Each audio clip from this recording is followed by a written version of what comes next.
Welcome, friends. I'm so glad you're here. Whether you're drifting towards sleep, unwinding after a long day, or simply looking for a quiet companion, you found the right place. Before we begin, I'd love to know, where in the world are you listening from? Perhaps you're wrapped in a blanket, sitting by a softly lit window, or resting somewhere under an open sky. Wherever you are, I hope you're warm, comfortable, and ready to wander with me into Earth's first breath, the Great Oxygenation Event. A transformation so slow it took hundreds of millions of years to notice, and so profound it rewrote the chemistry of stone, sea, and sky. If you find peace or curiosity in these gentle stories, please consider liking the video, subscribing to the channel, or sharing it with someone who might need a moment of stillness too. And to those who've already joined along, thank you. The ocean lies flat beneath a sky the color of rust and shadow. It is 2.7 billion years ago, give or take a few tens of millions of years, and the water stretches in all directions without a single white cap, without a gull, without anything that breathes in the way breathing will one day be understood. The sea is green, not the green of algae or life as it will become, but the green of dissolved iron. Ferrous ions suspended in solution, waiting. The iron has leached from volcanic vents and weathered stone for eons, and it drifts through the water column in concentration so high that if a human could stand on these ancient shores, the surf would stain their hands the color of old blood. Above this silent ocean, the atmosphere holds almost no free oxygen. Trace amounts exist, perhaps 1 part per million, perhaps less, generated by the ultraviolet splitting of water vapor high in the stratosphere. A process so slow and so easily reversed that it contributes almost nothing to the air a person might try to breathe. Instead, the sky is thick with methane, carbon dioxide, and nitrogen. The methane, produced by ancient microbes in seafloor muds, rises into the upper atmosphere and creates a haze, an orange-brown veil that scatters sunlight and keeps the planet warm despite the young sun's relative dimness. It is a greenhouse gas far more potent than carbon dioxide, and without it, Earth would likely freeze. The irony is quiet but total. The same gas that warms this world will soon be dismantled by the very oxygen it helps suppress. Somewhere in the shallows, perhaps along the margins of a volcanic island or in the sunlit shelf of a shallow sea, cyanobacteria cluster in thin, unassuming mats. They are not the first life forms. Microbial life has existed for perhaps 1 billion years already, maybe more, but they are the first to perform oxygenic photosynthesis. They split water molecules using sunlight, harvesting hydrogen to build organic compounds, and in the process they release oxygen as a byproduct. It is waste. They do not use it, they do not need it. The oxygen simply diffuses away into the water, where it immediately begins to react with anything that can accept it: iron, sulfur, organic matter, manganese. The ocean is a reducing environment, chemically hungry, and for hundreds of millions of years it will consume every molecule of oxygen these microbes produce. The cyanobacteria themselves are unremarkable in appearance. Under magnification they would reveal simple filaments, chains of cells encased in mucilage, structures so small that billions could fit in a teaspoon. Yet they possess something revolutionary: photosystem 2. A molecular complex capable of extracting electrons from water, the most abundant and stable molecule on the planet's surface. No other photosynthetic organism before them managed this. Earlier photosynthesizers used hydrogen sulfide or ferrous iron as electron donors, resources that were locally abundant but ultimately limited. Water, by contrast, is everywhere. The cyanobacteria have unlocked an effectively infinite supply of hydrogen, and in doing so they have set in motion a planetary transformation they cannot perceive. The mats grow slowly. They spread across sun-drenched sediments, forming structures called stromatolites, layered, rounded mounds of sediment and microbes that fossilize into stone. Some of these stromatolites still exist today, preserved in ancient rock formations in Australia, South Africa, and Canada. Stone records of microbial communities that lived and photosynthesized in an ocean unrecognizable to modern eyes. The stromatolites are evidence of something patient and relentless. The cyanobacteria are not ambitious, not expansive in the way later organisms will be, but they are extraordinarily efficient at what they do. They take sunlight, carbon dioxide, and water, and they make more of themselves. The oxygen is incidental, but the ocean notices. Or rather, the chemistry of the ocean responds. The dissolved iron begins to oxidize. Ferrous iron, soluble and green, encounters free oxygen and transforms into ferric iron. Insoluble and rust-colored, the ferric iron precipitates out of solution, sinking to the seafloor in fine particles that settle into sediment. Over time, these particles accumulate in layers, alternating with layers of silica-rich sediment deposited during periods when oxygen production slows or when iron supplies are depleted. The result is banded iron formations, some of the most visually striking rocks in the geological record, stripes of deep red and charcoal black, centimeters thick, repeating for hundreds of meters. These formations are found on every continent, testimony to a global process that played out over hundreds of millions of years. The banded iron formations are also a kind of clock. Each layer represents a span of time, perhaps seasonal, perhaps tied to longer climatic or volcanic cycles, when conditions shifted slightly, when the balance between oxygen production and iron availability tipped one way or another. Geologists study these rocks not only for their beauty, but for what they reveal about the ancient atmosphere and ocean. The presence of banded iron formations indicates that oxygen was being produced, but not yet accumulating in the air. The ocean was acting as a buffer, a vast chemical sponge that absorbed every bit of oxygen the cyanobacteria could generate, only when the iron was exhausted, when the ocean could hold no more. Would oxygen finally escape into the sky? This is the mystery that lingers in every layer of banded iron. How long did it take? The formation spanned from roughly 3.8 billion years ago to about 1.8 billion years ago. But the great oxygenation event itself, the moment when atmospheric oxygen began to rise, is dated to approximately 2.4 billion years ago. That leaves a staggering gap, a billion years or more during which oxygen was being produced and consumed in a kind of stalemate, a planetary equilibrium that held until something shifted.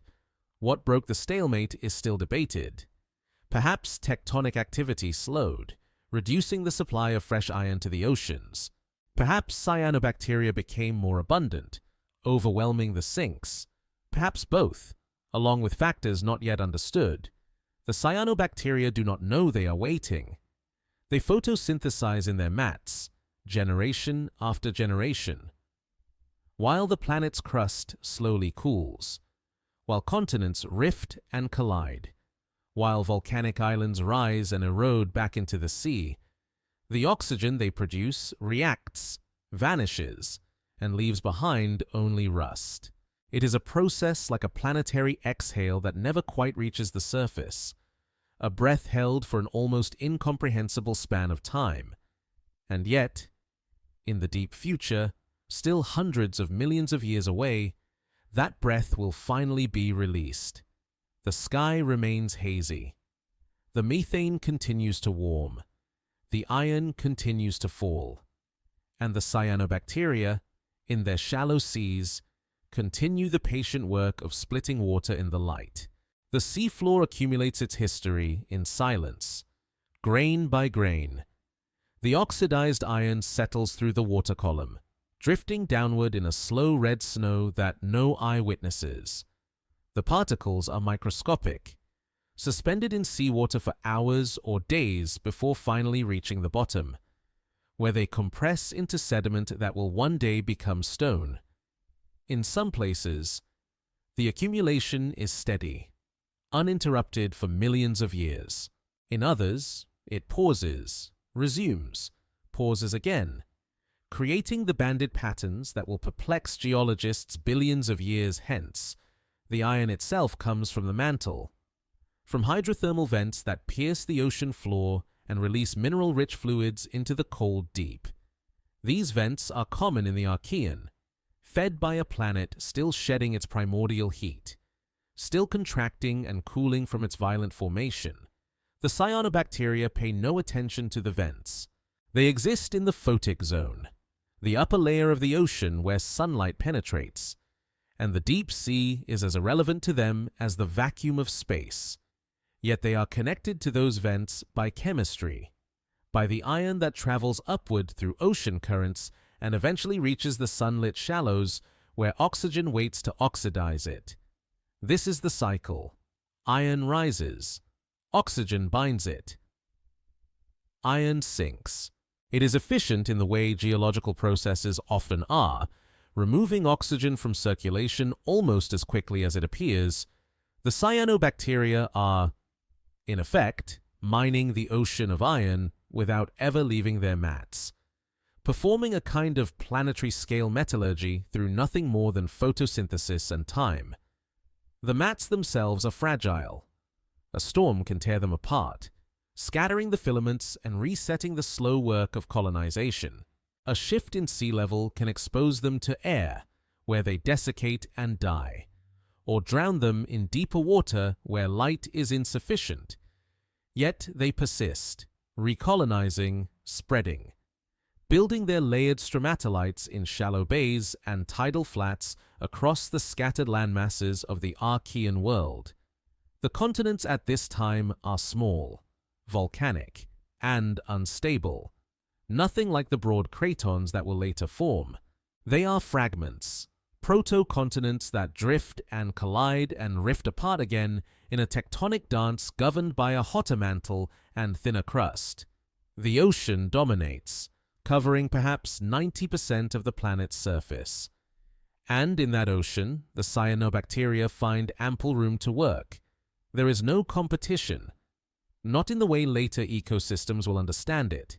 Other microbes exist, methanogens that produce methane from hydrogen and carbon dioxide, sulfate reducers that metabolize sulfur compounds, fermenters that break down organic matter in anoxic muds, but none of them photosynthesize using water. None of them generate oxygen. The cyanobacteria occupy a niche that is, for now, theirs alone, and they fill it without drama, without evolutionary arms races or predation or the pressures that will later drive diversification.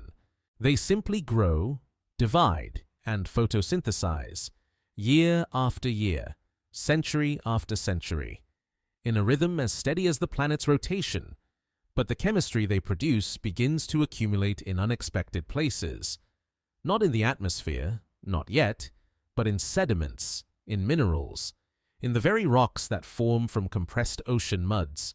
Geologists studying ancient formations have found traces of oxidized minerals in rocks older than the great oxygenation event itself. Faint chemical signatures that suggest localized pockets of oxygen existed long before the atmosphere turned breathable.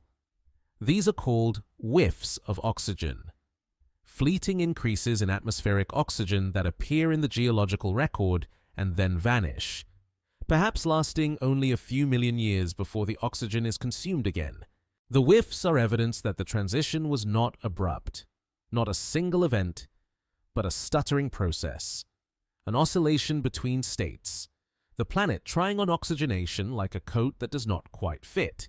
One such whiff occurs around 2.7 billion years ago, preserved in shales from Western Australia. The rocks contain molybdenum and other elements that are only mobile in the presence of oxygen, suggesting that, for a geologically brief period, oxygen levels rose high enough to weather continental rocks and transport these metals to the sea. Then the signal disappears. The oxygen vanishes back into the sinks, consumed by volcanic gases or reduced minerals or organic matter. and the atmosphere returns to its reducing state. It is a reminder that even with cyanobacteria photosynthesizing across vast stretches of ocean, the planet is not yet ready to hold on to the oxygen they produce. The sinks are too numerous, too hungry, too efficient. The methane in the atmosphere continues to shimmer in the sunlight, breaking apart under ultraviolet radiation and recombining into complex hydrocarbons that form a haze. A photochemical smog not unlike the orange veil that surrounds Saturn's moon Titan. This haze has consequences. It scatters light, warming the lower atmosphere and cooling the upper stratosphere, creating a temperature inversion that stabilizes the air and prevents vertical mixing. The result is a sluggish atmosphere, one that does not circulate oxygen efficiently even if oxygen were present. The haze also shields the surface from ultraviolet radiation, a paradoxical kindness.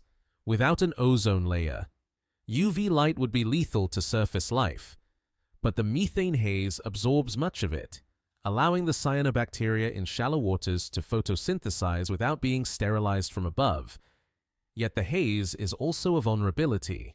Methane has a relatively short atmospheric lifetime, perhaps 10 million years, because it reacts with hydroxyl radicals and breaks down into carbon dioxide and water to maintain the greenhouse effect. Methanogens in the ocean muds must continually replenish the methane supply, producing it faster than it is destroyed. This is a delicate balance, and any disruption, a change in ocean chemistry, a shift in microbial populations, a temporary increase in oxygen that oxidizes methane more rapidly, could tip the planet toward a colder state. The Earth is warm not because it must be, but because a complex web of microbial metabolisms and atmospheric chemistry happens to produce warmth. It is a warmth contingent on factors beyond any single organism's control, and it will not last. The cyanobacteria do not sense the methane above them. They do not detect the haze or the greenhouse warmth or the slow depletion of iron in the ocean. They are not aware that they are participants in a transformation that will take hundreds of millions of years to complete. Awareness is not required. The work continues regardless, driven by nothing more than the availability of sunlight, carbon dioxide, and water, resources so abundant that they might as well be infinite. Each cell splits water, releases oxygen, builds sugars, divides, the oxygen drifts away. The iron rusts, the sediment accumulates, and the planet, massive and patient, absorbs it all without comment. There is a kind of irony in the slowness. If the transition were faster, if oxygen rose in a matter of millennia or even millions of years, it might be visible in the geological record as a sharp boundary, a line separating one world from another. Instead, it is a gradual blurring. A transition so drawn out that pinpointing the exact moment when the atmosphere became oxygenated is nearly impossible. Geologists argue over dates, over proxies, over whether a particular mineral assemblage indicates free oxygen or merely localized oxidation. The ambiguity is fitting. The Great Oxygenation Event is not an event in the human sense, not a moment of drama or decision, but a slow chemical tide that rises over eons and does not announce itself. The stromatolites grow taller, the mats spread wider, the banded iron formations thicken, layer by layer, red and black, a rhythm written in stone. And somewhere far in the future, invisible and unimagined, a threshold waits. The iron sinks are not infinite. This is a fact that will take the planet hundreds of millions of years to demonstrate. But it is true nonetheless. Every hydrothermal vent has a finite output. Every volcanic eruption a limited supply of reduced minerals. Every grain of continental rock a set amount of ferrous iron available for weathering. The ocean is vast, but it is not bottomless. And the dissolved iron that has colored its waters green for so long is gradually being consumed, oxidized and precipitated onto the seafloor faster than geology can replenish it. The process is so slow that no single generation of cyanobacteria would notice a difference, nor 1,000 generations, nor 1,000,000. But the cumulative effect, measured across deep time, is inexorable by 5 billion years ago. The concentration of dissolved iron in seawater has begun to decline. The banded iron formations continue to form, but the bands grow thinner, the intervals between deposition longer. In some ocean basins, iron-poor muds begin to appear, sediments that lack the characteristic red layers because there is simply less iron available to oxidize. These sediments are gray, black, sometimes greenish, and they mark a transition. The ocean is slowly becoming less reducing, less chemically hungry for oxygen. The cyanobacteria continue their work, oblivious, and now the oxygen they produce lingers a little longer in the water column before finding something to react with. It does not escape into the atmosphere immediately. There are other sinks, other chemical traps waiting. Organic carbon, for instance, dead microbial cells, fragments of stromatolites, dissolved organic compounds can react with oxygen, consuming it through decay and oxidation. Volcanic gases, particularly hydrogen sulfide and sulfur dioxide, bubble up from the seafloor and from subaerial eruptions, and these gases react with oxygen as well, scrubbing it from the air almost as fast as it appears. Reduced minerals in continental rocks weather slowly under the hazy sky, and any oxygen that reaches land is likely to oxidize iron in soils or react with methane seeping from wetlands. The planet is still a reducing world, still chemically programmed to consume oxygen, but the balance is shifting, tilting incrementally toward a state where production might eventually outpace consumption. The methane haze persists, but it too is vulnerable to oxygen. Methane and oxygen react in the presence of ultraviolet light or hydroxyl radicals, producing carbon dioxide and water vapor. If oxygen concentrations rise even slightly in the lower atmosphere, the reaction rate increases, and methane begins to break down faster than methanogens can replace it. This creates a feedback loop. More oxygen means less methane, and less methane means less greenhouse warming, which in turn could slow the weathering of rocks and the release of nutrients that feed cyanobacteria, which could reduce oxygen production. The system is not stable.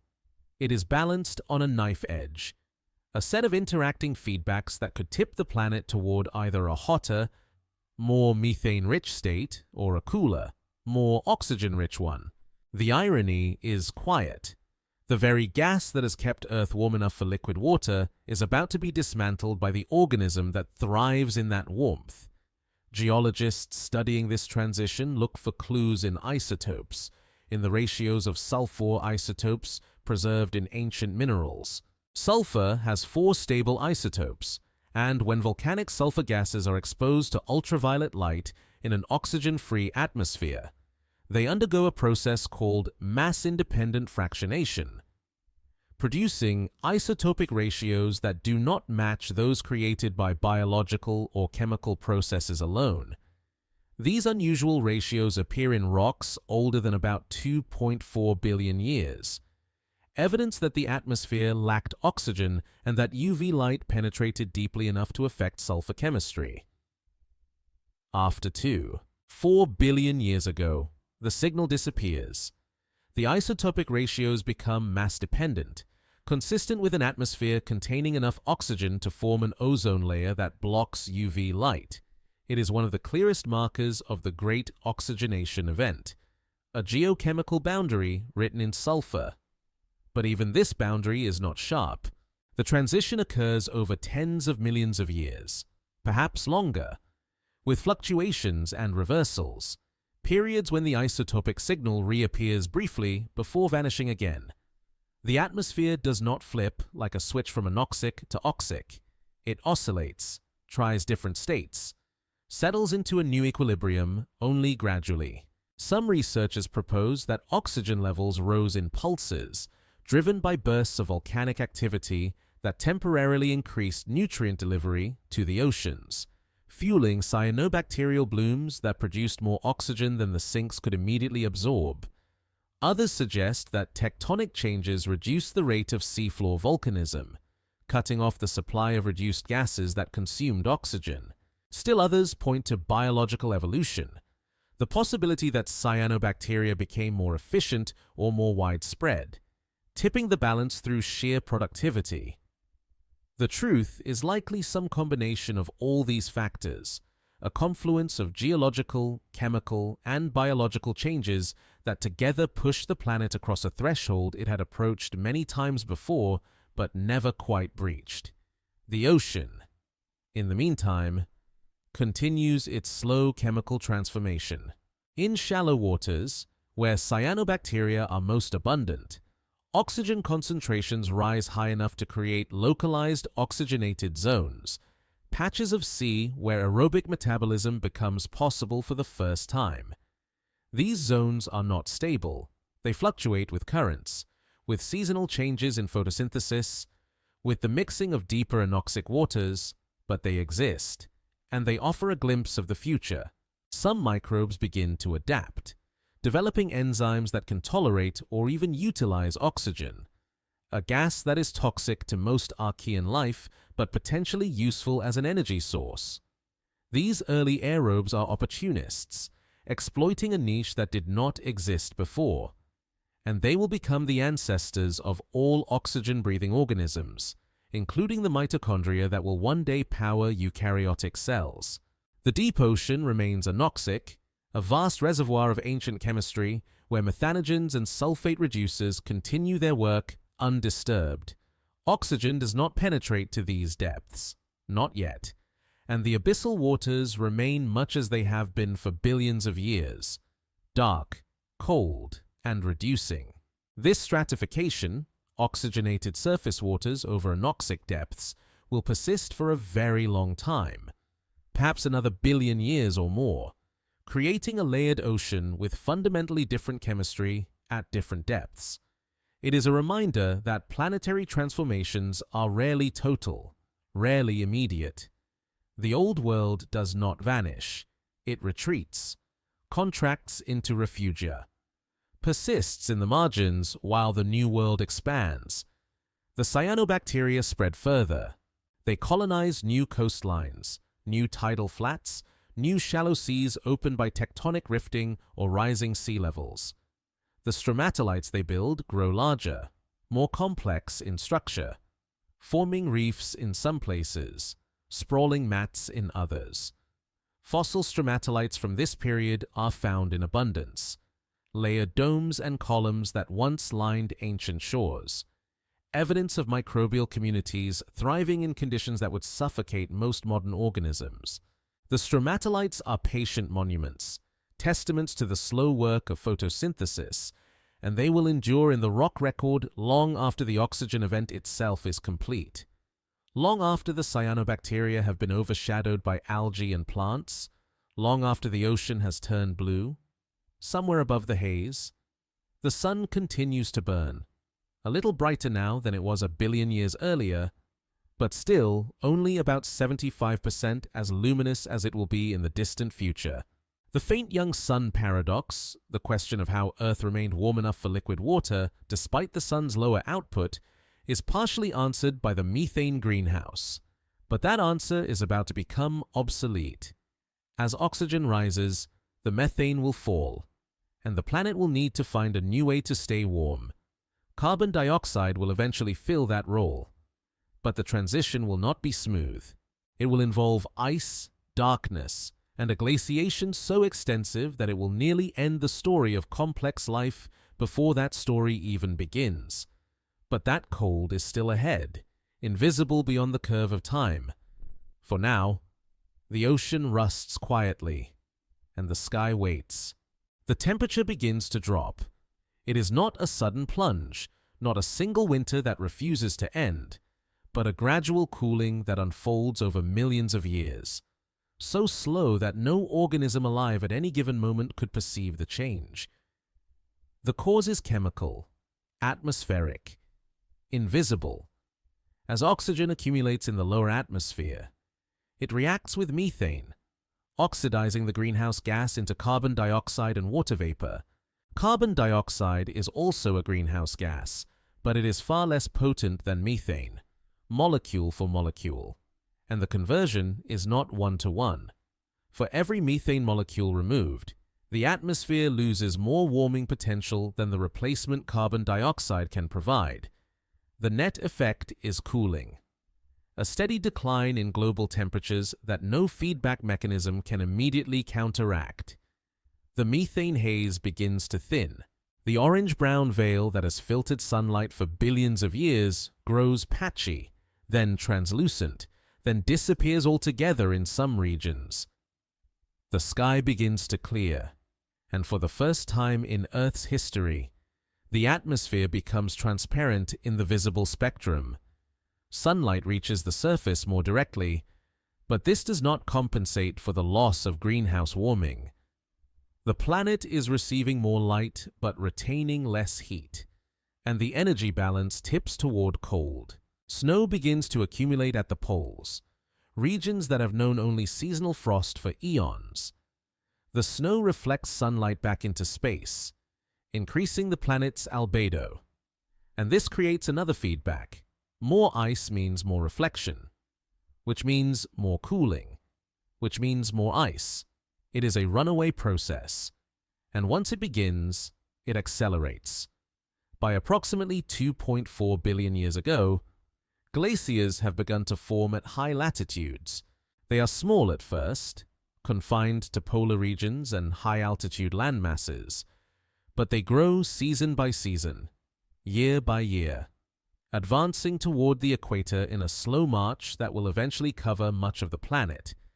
This glaciation is known as the Huronian, named after a region in Canada where its geological traces are most evident, and it will last, with interruptions, for perhaps 300 million years. 300 million years of ice, of frozen seas, of continents buried under kilometers of glacial deposits. It is one of the longest cold periods in Earth's history, and it is a direct consequence of microbial photosynthesis, of cyanobacteria doing nothing more than what they have always done. The cyanobacteria themselves are not immune to the cold. As temperatures drop and ice sheets expand, the area of liquid water available for photosynthesis shrinks. Shallow seas freeze over, cutting off sunlight. Coastal stromatolite communities are scoured by advancing glaciers or buried under glacial till. In some regions, photosynthesis slows or stops entirely, and oxygen production declines. This creates a negative feedback. Less oxygen means less oxidation of methane, which allows methane to accumulate again, which warms the planet slightly, which melts some of the ice and allows photosynthesis to resume. The system oscillates, lurching between glacial and interglacial states, never quite settling into equilibrium. The geological record shows evidence of multiple glaciations during the Huronian, separated by warmer intervals. A stuttering rhythm of freeze and thaw that plays out over tens of millions of years. The ice itself leaves scars. Glaciers grind against bedrock, carving striations and grooves that will be preserved in stone long after the ice has melted. They transport boulders hundreds of kilometers from their source, depositing them in locations that make no sense without the explanation of glacial movement. They compress sediments into tillites, distinctive rocks composed of unsorted debris, clay, sand, gravel, boulders, all mixed together and hardened into stone. These tillites are found on multiple continents, evidence that the glaciation was not local but global, or nearly so. Some geologists argue that the ice reached the equator, that Earth became a snowball world, entirely frozen except perhaps for small pockets of open water near volcanic vents or in deep ocean basins. Others suggest that the equatorial regions remained ice-free, that the glaciation was severe but not total. The debate continues, constrained by the fragmentary nature of the geological record and the difficulty of interpreting rocks more than 2 billion years old. What is certain is that life survived. The cyanobacteria did not go extinct, neither did the methanogens, the sulfate reducers, or any of the other archaean microbes.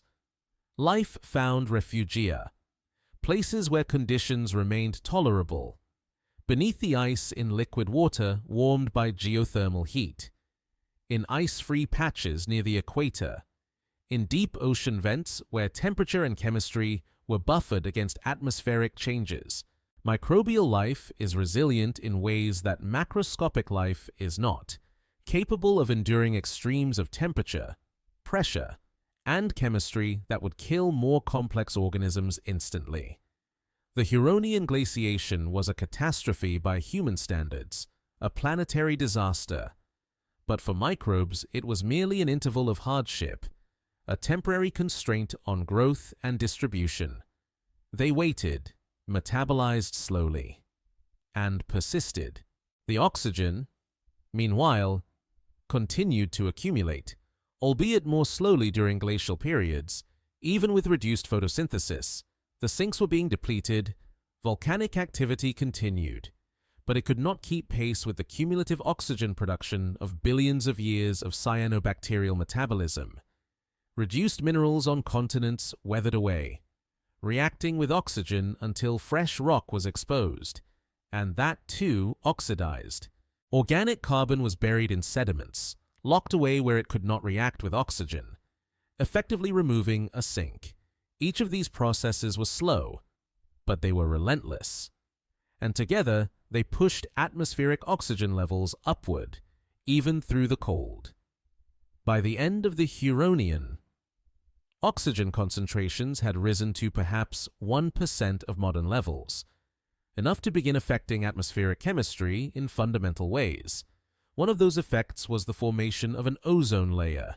Oxygen molecules in the upper atmosphere absorbed ultraviolet light and split into individual atoms, which then recombined with other oxygen molecules to form ozone.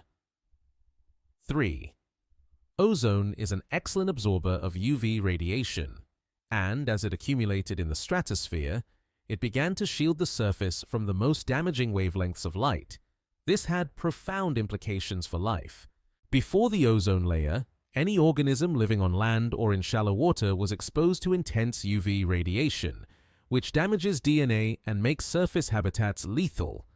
With the ozone layer in place, the surface became more habitable, though it would still be many hundreds of millions of years before life ventured onto land in any significant way. For now, the ozone layer was simply another chemical consequence of oxygen, another invisible boundary crossed. The planet emerges from the Huronian glaciation around 2.1 billion years ago. Though the exact timing is uncertain and likely varied by region, the ice retreats, glaciers carve into warming seas, and liquid water once again dominates the surface. The atmosphere is different now, measurably richer in oxygen, and the sky has lost its haze. The sun, still faint by modern standards, shines through clear air onto a world that is beginning to rust. The oceans are no longer green with dissolved iron. That iron has been oxidized and buried in banded formations miles thick. The water is becoming transparent, and in that transparency, light penetrates deeper, allowing photosynthesis to occur in water columns that were once too murky. The cyanobacteria expand into these newly accessible niches, and oxygen production increases again. There is no celebration, no awareness of survival. The cyanobacteria photosynthesize as they always have, splitting water and releasing oxygen, indifferent to the glaciation that nearly ended their dominance, indifferent to the atmospheric transformation they have caused. The stromatolites grow again along thawed coastlines, layer upon layer, and the planet continues its slow turn, day by day, beneath a sky that is learning, incrementally, to hold its breath. The atmosphere holds oxygen now, tentatively, in concentrations that fluctuate with the seasons and with the productivity of photosynthetic communities, but no longer collapse to near zero. 1% of present atmospheric levels, perhaps slightly more, though measurements this far back in time are uncertain, inferred from mineral proxies and isotopic ratios rather than direct observation. It is enough oxygen to matter, enough to oxidize methane efficiently, enough to form a thin ozone shield, but not enough to breathe, not by any standard a human would recognize. The air is still dominated by nitrogen and carbon dioxide, with traces of noble gases and water vapor, and it would suffocate any animal that tried to inhale it. But animals do not exist yet, will not exist for another 1.5 billion years, and the question of breathability is irrelevant to the organisms that currently inhabit the planet. Those organisms are all microbial, all single-celled, and almost all prokaryotic, bacteria and archaea, lacking nuclei or complex internal structures. They live in water, in sediments, in microbial mats and biofilms, and they have diversified into an astonishing array of metabolic strategies. Some photosynthesize, like the cyanobacteria, others oxidize sulfur, reduce nitrate, ferment sugars, fix nitrogen from the atmosphere, or metabolize hydrogen. A few have begun to use oxygen itself, developing aerobic respiration, a metabolic pathway that extracts far more energy from organic molecules than anaerobic processes can. These aerobes are still rare, confined to environments where oxygen is available, but they represent a new ecological guild, a new way of making a living in a changing world. The anaerobes, the organisms that dominated the Archean, find themselves increasingly marginalized. Oxygen is toxic to them, reactive and damaging to their cellular machinery, and as it spreads through the oceans and atmosphere, they retreat into anoxic refugia, deep sediments, stagnant waters, the guts of other organisms. They do not go extinct. Anaerobic life will persist for billions of years, thriving in environments that remain oxygen-free, but they lose their dominance, their ubiquity. The surface world, the sunlit realm of photosynthesis and atmospheric exchange, becomes an aerobic domain, and the anaerobes become exiles in their own planet. It is a quiet tragedy. If tragedy can be applied to organisms without consciousness, a displacement so gradual that no single generation could perceive it, but total nonetheless, the oceans remain stratified. The surface waters, well mixed and in contact with the atmosphere, hold measurable oxygen, while the deep waters remain anoxic, cut off from the surface by density gradients and sluggish circulation. This creates distinct chemical zones, layers where different metabolisms dominate. Near the surface, aerobic bacteria oxidize organic matter, consuming oxygen and releasing carbon dioxide. Just below, in the oxygen-depleted zone, nitrate reducers and sulfate reducers take over, using alternative electron acceptors to extract energy. Deeper still, in the truly anoxic waters, methanogens and fermenters metabolize in the ancient way, producing methane and simple organic acids. The ocean has become a layered cake of metabolism, each zone feeding on the waste products of the one above, a microbial ecology far more complex than anything that existed in the homogeneous anoxic seas of the Archean.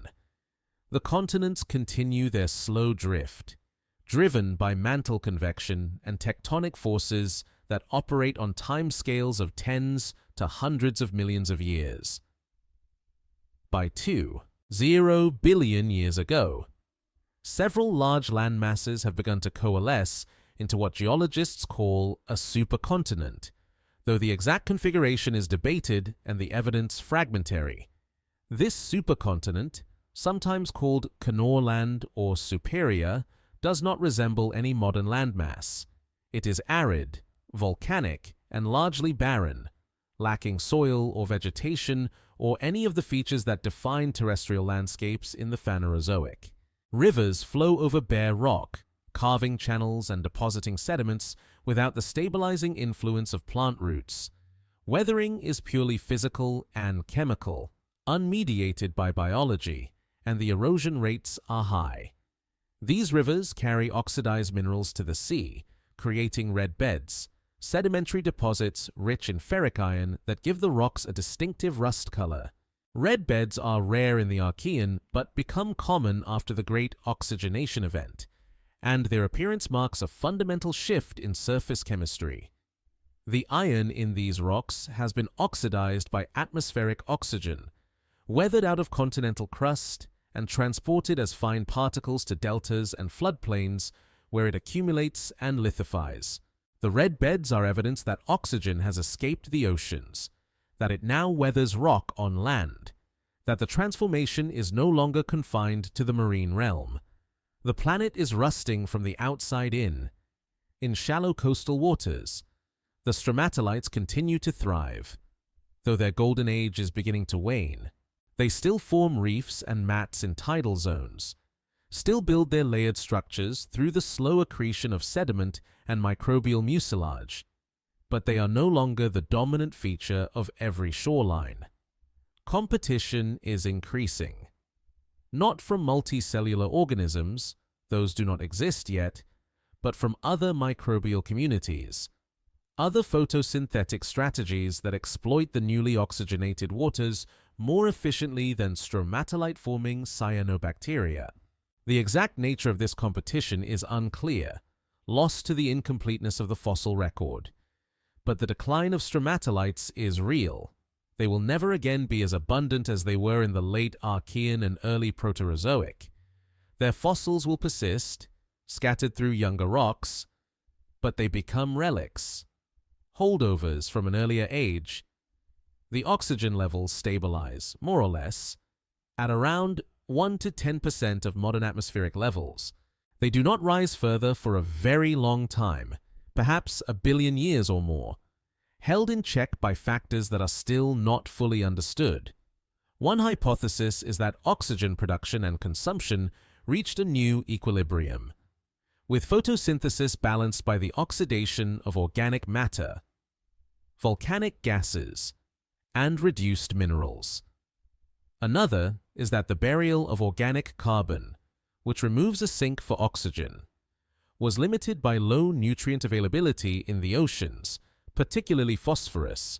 Phosphorus is essential for life, a key component of DNA, RNA, and cell membranes, and if phosphorus was scarce, photosynthetic productivity would be limited, and oxygen production would plateau.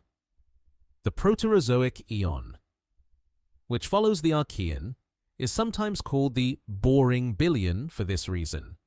Oxygen levels remain low and stable. The climate is relatively mild, and evolutionary innovation appears to slow. It is a long pause, a period of stasis, between the drama of the Great Oxygenation Event and the later rise of complex life. But the pause is not absolute.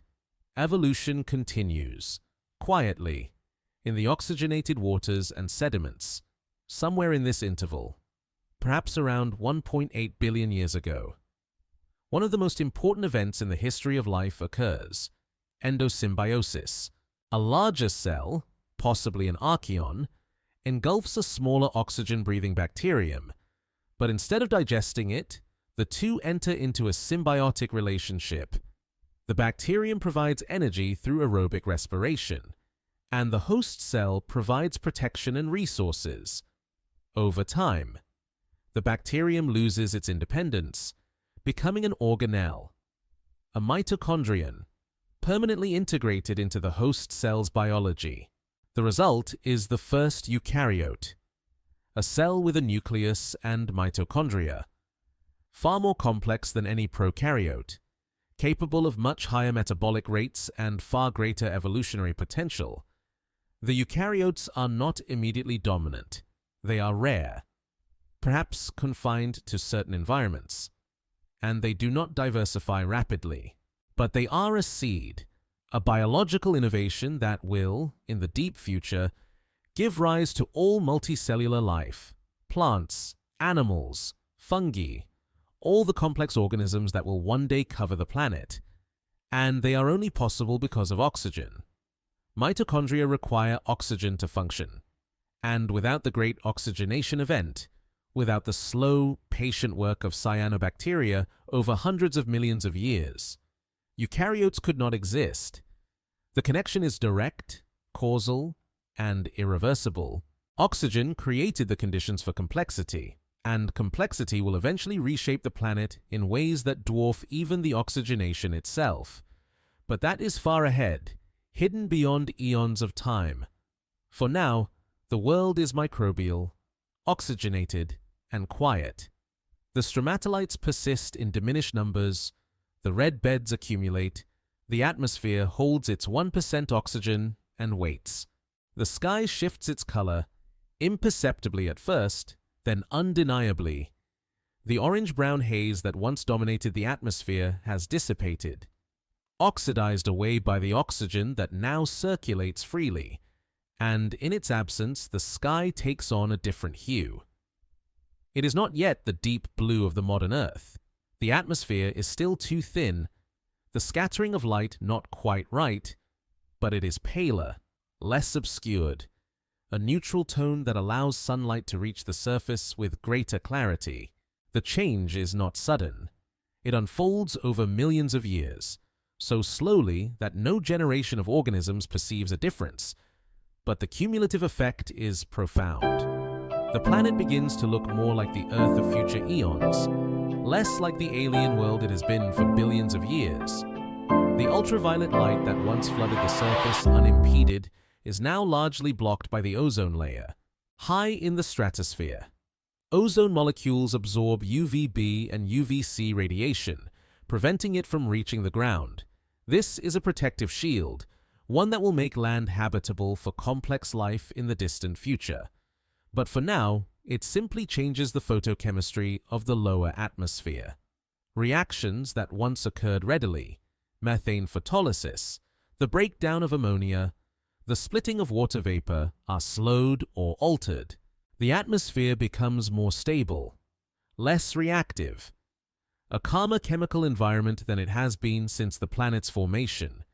It is a shift from a reducing to an oxidizing atmosphere, from a world where oxygen is absent to one where it is a permanent, defining feature. The cyanobacteria, still abundant in shallow seas and coastal waters, continue their photosynthesis without noticing the atmospheric transformation they have caused. They are not aware of the ozone layer, the cleared sky, or the rust-colored sediments accumulating on land.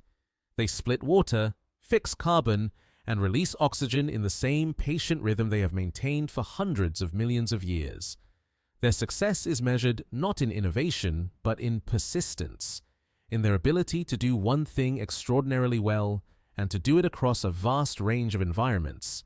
They are generalists in their habitat requirements, but specialists in their metabolism.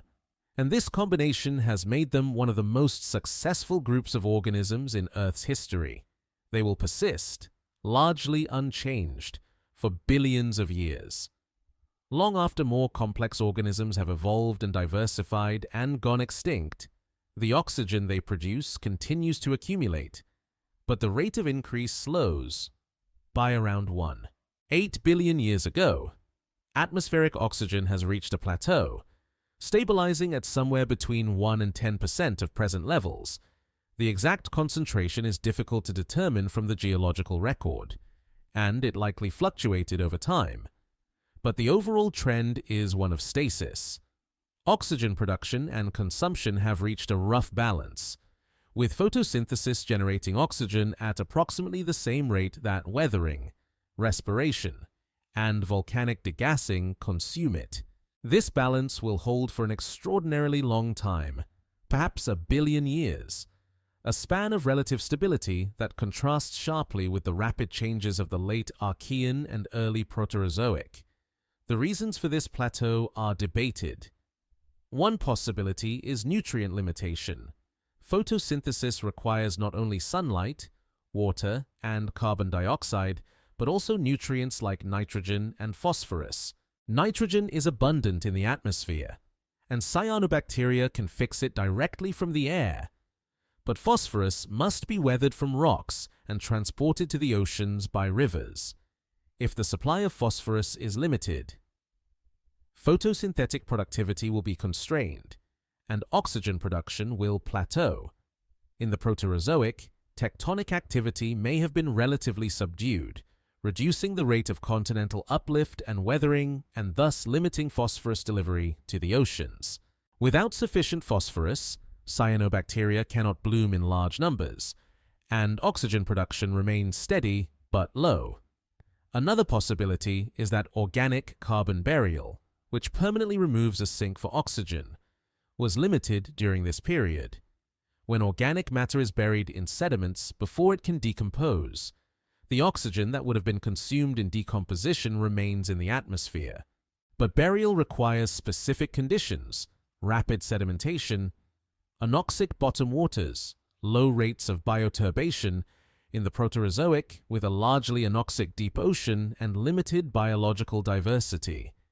These conditions may have been less common than in later eons. Organic matter may have decomposed more thoroughly, consuming oxygen and preventing its accumulation.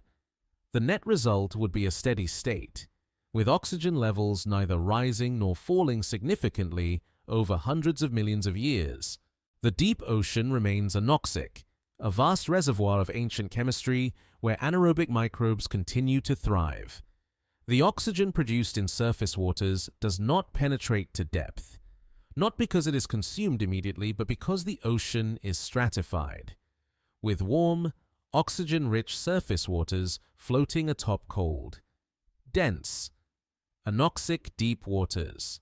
Mixing between these layers is slow, inhibited by temperature and salinity gradients, and the deep ocean remains largely cut off from atmospheric exchange.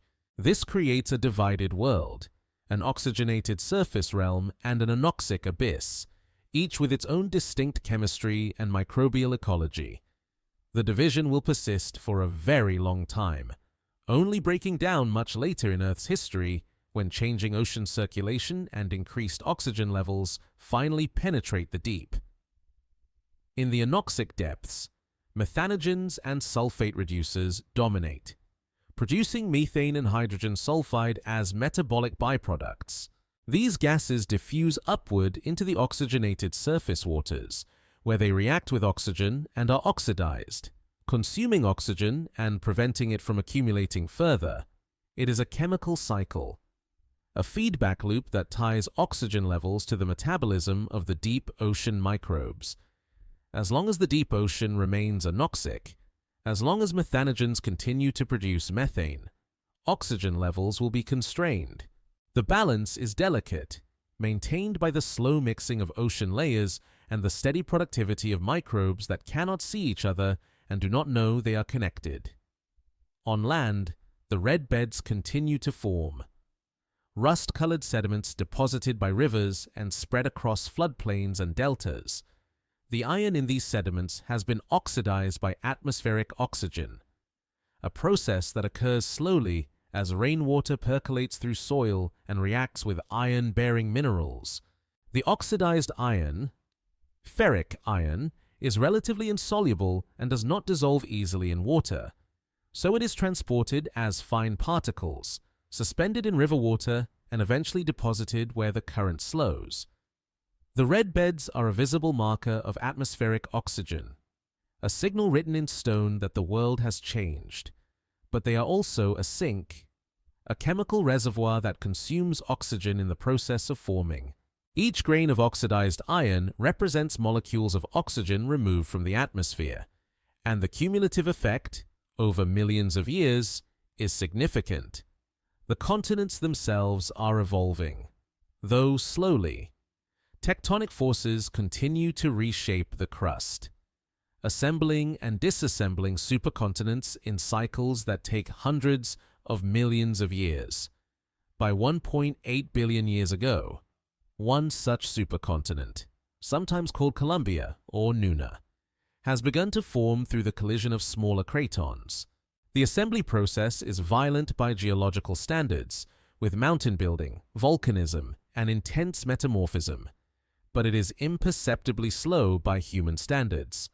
The mountains rise at rates of millimeters per year, and the volcanic eruptions, though frequent, are scattered across vast stretches of time and space. To an observer standing on the surface, the landscape would appear static, unchanging, a tableau of bare rock and flowing water under a pale sky. There is no life on land, not yet. The continents are sterile, devoid of vegetation, and the rivers carry sediment without any biological influence.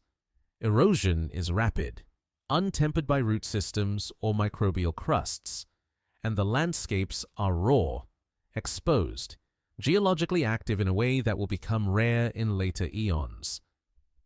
The air above the land is dry, blown by winds that carry dust, but no pollen, no spores, no hint of the biological richness that will one day cover the continents. It is a world of stone and water, oxygenated but empty, waiting for life to venture out of the sea. But that venture is still far in the future. For now, life remains aquatic, microbial, and patient. The cyanobacteria photosynthesize, the oxygen accumulates, the sky clears, and the planet, slowly, begins to resemble the world it will one day become. The anaerobes retreat further into the margins, into the sediments and the anoxic zones where oxygen cannot reach. They have not disappeared, will never disappear entirely, but they are no longer the dominant metabolism, no longer the default mode of life. The ocean surface, the tidal zones, the sunlit shallows, all of these have become aerobic realms, and the organisms that thrive there are those that can tolerate or utilize oxygen. The anaerobes, once universal, are now specialists, restricted to niches where the chemistry of the Archean persists, the deep ocean, the buried muds, the guts of other organisms where fermentation still occurs. It is a diminishment, a contraction of their domain, and it happens without fanfare, without any record except the gradual disappearance of certain metabolic signatures from the rocks. The aerobic microbes, by contrast, flourish. They extract far more energy from organic matter than anaerobic processes can, oxidizing sugars and other compounds completely to carbon dioxide and water. This metabolic efficiency allows them to grow faster, reproduce more frequently, and outcompete anaerobes in any environment where oxygen is available. They are not more complex, not more intelligent, not more sophisticated in any way except metabolically, but that is enough. In the economy of microbial life, energy is currency, and the aerobes are suddenly wealthy. They spread through the oxygenated waters, forming biofilms, colonizing surfaces, consuming the dead organic matter that rains down from the photosynthetic surface layers. They become the dominant heterotrophs, the recyclers, the organisms that close the carbon cycle by returning fixed carbon to the atmosphere as carbon dioxide. Among these aerobes are the ancestors of mitochondria, free-living bacteria that specialize in oxygen respiration.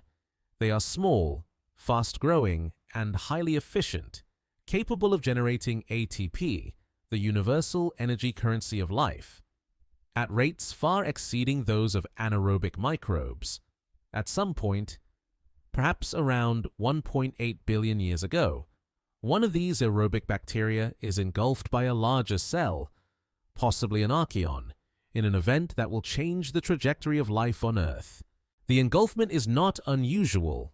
Microbes consume each other regularly, breaking down the prey for nutrients, but in this case, the prey is not digested. It survives inside the host cell, continues to respire, and begins to provide energy to the host. The relationship becomes symbiotic, then permanent, and over millions of years the engulfed bacterium loses its autonomy, becomes an organelle, a mitochondrion. This event, endosymbiosis, is one of the most important in evolutionary history, but it leaves almost no trace in the fossil record. The cells involved are microscopic, soft-bodied, unlikely to fossilize, and the transformation happens gradually over countless generations. What remains is the evidence written in genomes, in the mitochondrial DNA that still carries traces of its bacterial ancestry, and in the structure of eukaryotic cells, which are fundamentally chimeric, composed of parts with different evolutionary origins. The mitochondrion is a bacterial engine inside an archaeal chassis, and it changes everything. With mitochondria, eukaryotic cells can generate far more energy than prokaryotes, and this energy surplus allows them to grow larger, develop more complex structures, and eventually give rise to multicellular life. But that multicellularity is still far in the future. The first eukaryotes are single-celled, little different in appearance from the prokaryotes around them, and they do not immediately diversify or dominate. They are rare, perhaps confined to specific environments, and for hundreds of millions of years, they remain a minor component of the microbial ecosystem. What makes them significant is not their abundance, but their potential. The biological innovations they carry, nucleus, mitochondria, eventually chloroplasts, that will enable complexity in ways prokaryotes cannot match. They are a seed, planted in the Proterozoic, that will not germinate for 1 billion years. The ocean continues its slow chemical evolution. The surface waters are now consistently oxygenated, with concentrations varying by season and location, but always measurably above zero. The oxygen diffuses downward, mixing into deeper waters through currents and turbulence, but it is consumed before it can reach the abyss.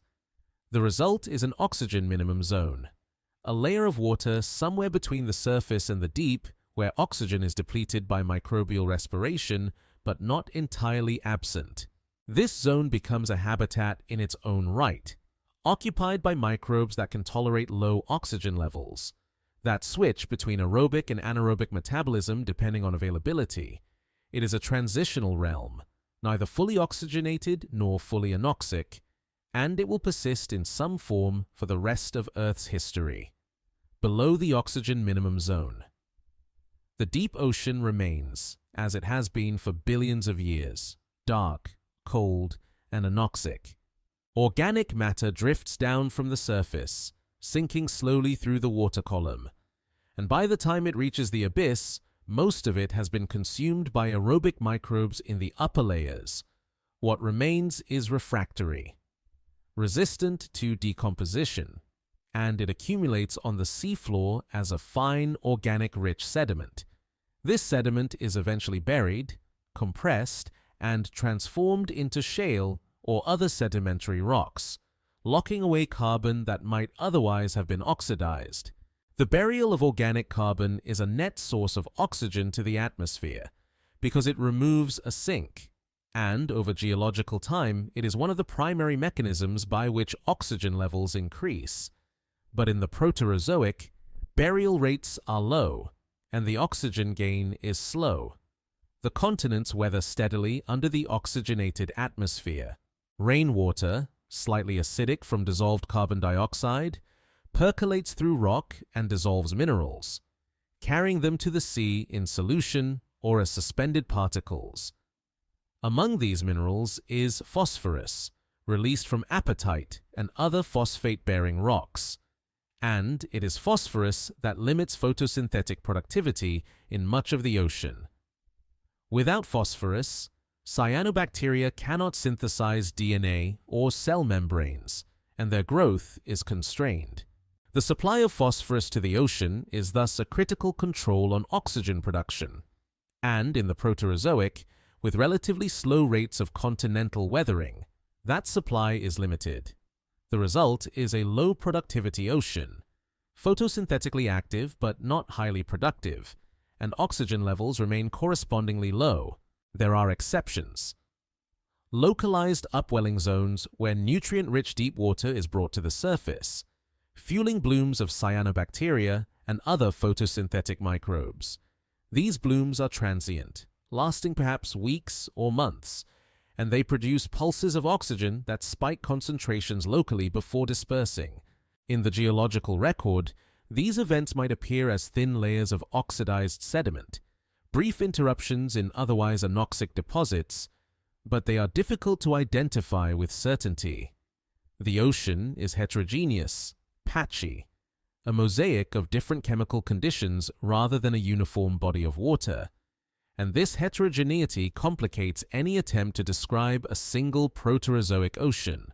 The reality is that conditions varied by location, by depth, by season, and over time, and generalizations are necessarily simplifications. What can be said with confidence is that the transition to an oxygenated world is not complete. The atmosphere holds oxygen, the surface ocean holds oxygen, and the continents are weathering under oxidizing conditions. But the deep ocean, the sediments, and large portions of the subsurface remain anoxic. The planet is divided, chemically stratified, with oxidizing and reducing realms coexisting in uneasy equilibrium. This division will persist for a very long time, perhaps until the Neoproterozoic, when another wave of oxygenation will push oxygen levels higher and finally penetrate the deep. But that is hundreds of millions of years away, and for now, the planet settles into its new state, half transformed, neither fully oxidized nor fully reduced. The cyanobacteria photosynthesize in their mats and stromatolites, generation after generation, under a sky that no longer bears the orange haze of their ancestors' world. The oxygen rises, molecule by molecule, and the planet rusts quietly in the pale light. The ozone layer thickens, molecule by molecule, as oxygen continues to accumulate in the stratosphere. The process is self-reinforcing. More oxygen means more ozone, and more ozone means better shielding from ultraviolet light, which reduces the rate of oxygen photolysis and allows atmospheric oxygen to persist longer. It is a positive feedback, one of the few that drives oxygenation forward rather than holding it back. And over millions of years, it results in a stable ozone layer, roughly analogous to the one that will exist in later eons. The layer is not as dense as it will become. Atmospheric oxygen is still only a fraction of future levels, but it is sufficient to block most UVB and UVC radiation, the wavelengths most damaging to DNA and cellular structures. The formation of the ozone layer has consequences that ripple through the entire planet's chemistry. Without UV light reaching the lower atmosphere, photochemical reactions that once occurred readily are suppressed.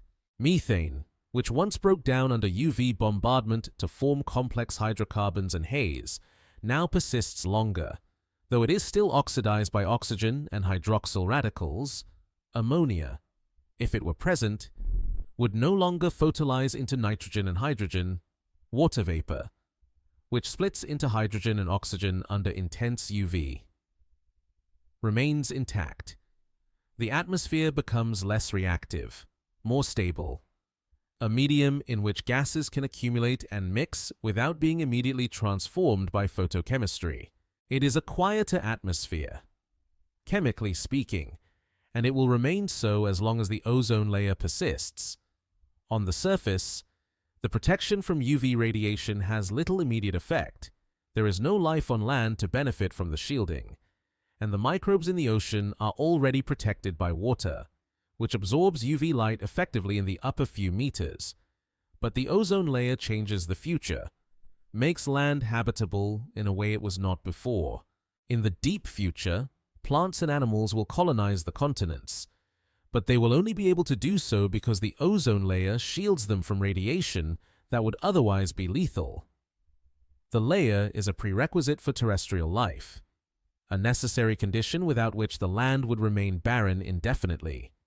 And it exists because of oxygen, because of cyanobacteria, because of the slow, patient work of photosynthesis over hundreds of millions of years. The geological record of the mid-Proterozoic is sparse and fragmentary. Many of the rocks from this period have been eroded, metamorphosed, or buried beneath younger deposits, and what remains is scattered across the continents in small outcrops that tell incomplete stories. Geologists piece together the history from these fragments, from isotopic ratios and mineral assemblages and the occasional fossil. But the picture is blurry, ambiguous, full of gaps. What is clear is that this was a time of relative stability, a long interval between the dramatic changes of the early Proterozoic and the upheavals of the Neoproterozoic. The climate was mild, the oxygen levels steady, and evolutionary innovation appeared to slow. It is called the boring billion by some researchers, a span of time from roughly 1.8 to 0.8 billion years ago, when the planet seemed to pause, to idle, waiting for something to catalyze the next great transformation. But boring does not mean unchanging. Evolution continued, slowly, in the oxygenated waters and sediments. The eukaryotes, still rare, began to diversify, developing new cellular structures and metabolic capabilities. Some acquired chloroplasts through a second endosymbiotic event, engulfing photosynthetic cyanobacteria and incorporating them as organelles. These became the algae, the photosynthetic eukaryotes that would one day give rise to plants. Others remained heterotrophic, feeding on bacteria or organic matter, and these became the ancestors of animals and fungi.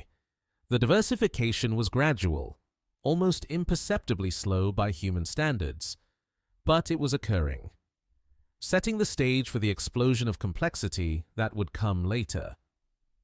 The stromatolites, meanwhile, continued their slow decline.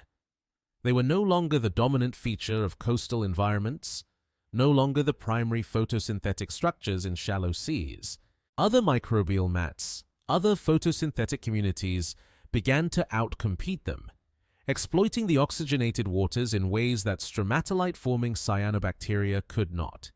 The exact mechanisms of this decline are unclear, perhaps grazing by early eukaryotes, perhaps competition for nutrients, perhaps simply the rise of more efficient photosynthetic strategies, but the result was unmistakable. Stromatolites became rarer, more restricted in distribution, confined to marginal environments where conditions were too extreme for competitors, hypersaline lagoons, Antarctic lakes, environments where the water chemistry or temperature gave stromatolite builders an advantage. The fossil record preserves a few tantalizing glimpses of eukaryotic life from this period. Acritarchs, microscopic organic-walled fossils of uncertain affinity, appear in rocks around 1.5 billion years old. They are spherical or elliptical, sometimes ornamented with spines or processes, and they are thought to be the resting cysts of algae or other photosynthetic eukaryotes. The acritarchs are evidence that eukaryotes had diversified, that they were producing specialized structures for survival. But they tell us little about what these organisms looked like in life or how they functioned. The fossils are shadows, hints of complexity without detail. Even more tantalizing are hints of possible multicellularity. A few fossils from the mid-Proterozoic, such as Grippania from rocks around 1.9 billion years old, appear to show structures too large and too complex to be single cells. Grippania is a carbonaceous ribbon, coiled and compressed in shale, and it may represent an early multicellular alga, though the interpretation is debated. If it is multicellular, it would push the origin of multicellularity back far earlier than previously thought into the Paleoproterozoic. But the evidence is ambiguous. The fossil could also be a giant prokaryote, a colonial organism, or even an artifact of preservation. Without additional specimens or better preserved material, the question remains open. What is certain is that by the end of the Proterozoic, multicellular life will have emerged and diversified, and the seeds of that diversification are being planted now in the oxygen-rich waters of the mid-Proterozoic. The eukaryotes are experimenting, evolving, testing new strategies for growth and reproduction. Some form simple colonies, clusters of cells that cooperate loosely but remain independent. Others begin to differentiate, to specialize, to divide labor among cells in ways that hint at true multicellularity. The process is slow, constrained by low oxygen levels and limited nutrient availability, but it is irreversible. Once complexity emerges, once cells learn to cooperate and specialize, the trajectory toward larger, more intricate organisms becomes almost inevitable. The oxygen itself remains at low but stable levels, hovering around 1 to 10% of modern atmospheric concentrations. This is enough to support aerobic metabolism, enough to maintain the ozone layer, but not enough to support large, active animals. The oxygen levels are sufficient for small, sedentary organisms with low metabolic rates, but anything larger or more active would be oxygen limited, unable to extract enough energy to sustain itself. This places a cap on complexity, a constraint that will not be lifted until oxygen levels rise again in the Neo-Proterozoic. For now, life remains small, simple, microbial or barely multicellular, waiting for the atmosphere to catch up with its evolutionary potential. The continents continue their slow tectonic dance, assembling into supercontinents and fragmenting again in cycles that take hundreds of millions of years. By around 3 billion years ago, the supercontinent Rodinia begins to assemble, a vast landmass that will eventually include most of Earth's continental crust.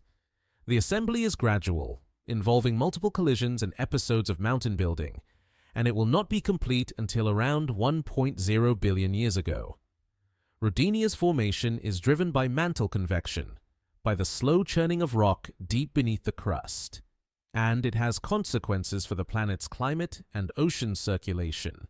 A single large continent creates different wind patterns, different ocean currents, different distributions of temperature and precipitation than a fragmented geography would. These changes, in turn, affect weathering rates, nutrient delivery to the oceans, and ultimately oxygen levels. But these effects are subtle, and they play out over tens of millions of years. For most of the boring billion, the planet remains in a steady state, oxygenated but not highly so, photosynthetically productive but not explosively so, evolving but slowly. It is a long, quiet interval, a pause between revolutions, and it gives the planet time to consolidate the changes of the great oxygenation event, to adjust to its new chemistry, to allow life to adapt and diversify at its own pace. The pause will not last forever. Eventually, something will shift, perhaps tectonic, perhaps biological, perhaps both, and oxygen levels will rise again, and the planet will enter a new phase of transformation. But that shift is still hundreds of millions of years away, and for now, the world waits. The cyanobacteria photosynthesize in the pale light. The oxygen drifts through a clear sky. The eukaryotes divide in the shallows, and the planet, patient and massive, continues its slow turn through the void. The Neo-Proterozoic arrives without announcement, a boundary in the geological timescale that marks a shift not in a single event, but in a suite of interconnected changes that will unfold over the next 300 million years. It begins around 1.0 billion years ago, as the supercontinent Rodinia reaches its maximum extent, and it will end with the dawn of the Cambrian, when complex animal life suddenly diversifies in what is often called the Cambrian explosion. But that explosion is still far ahead, and the Neo-Proterozoic begins quietly, with ice. The climate begins to cool, gradually, as Rodinia's assembly alters atmospheric and oceanic circulation patterns. A large supercontinent positioned near the equator reflects more sunlight than dispersed landmasses would, increasing the planet's albedo and reducing the amount of solar energy absorbed. Weathering rates increase as well, as the extensive mountain ranges created by continental collision expose fresh rock to the atmosphere. The weathering of silicate minerals consumes carbon dioxide, removing it from the atmosphere and locking it away in carbonate rocks, and this draws down the greenhouse effect. With less carbon dioxide, the planet cools.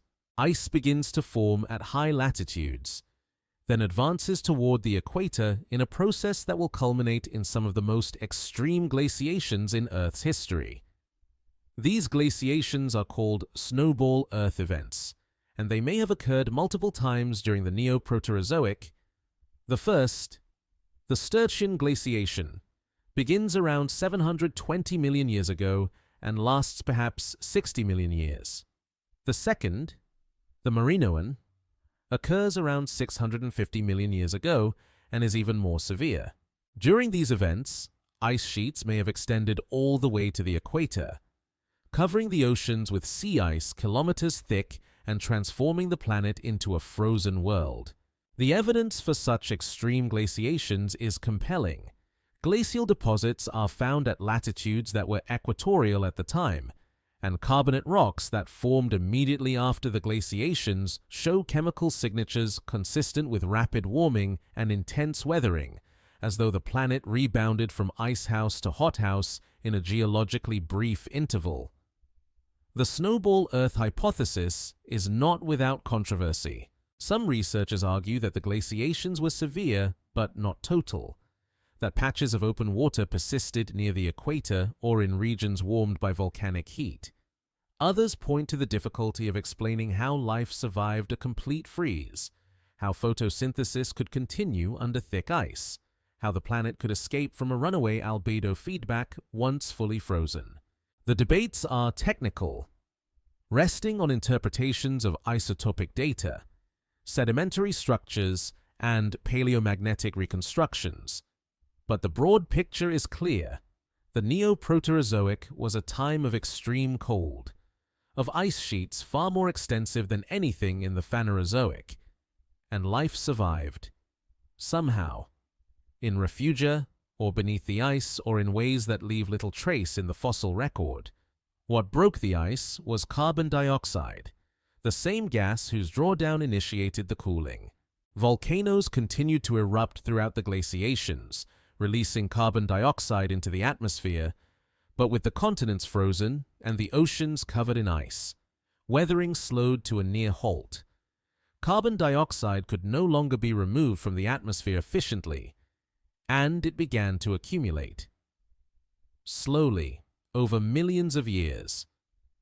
Eventually, the concentration reached a threshold where the greenhouse effect overwhelmed the albedo of the ice, and the planet began to warm. The warming was rapid once it started, a runaway process in reverse.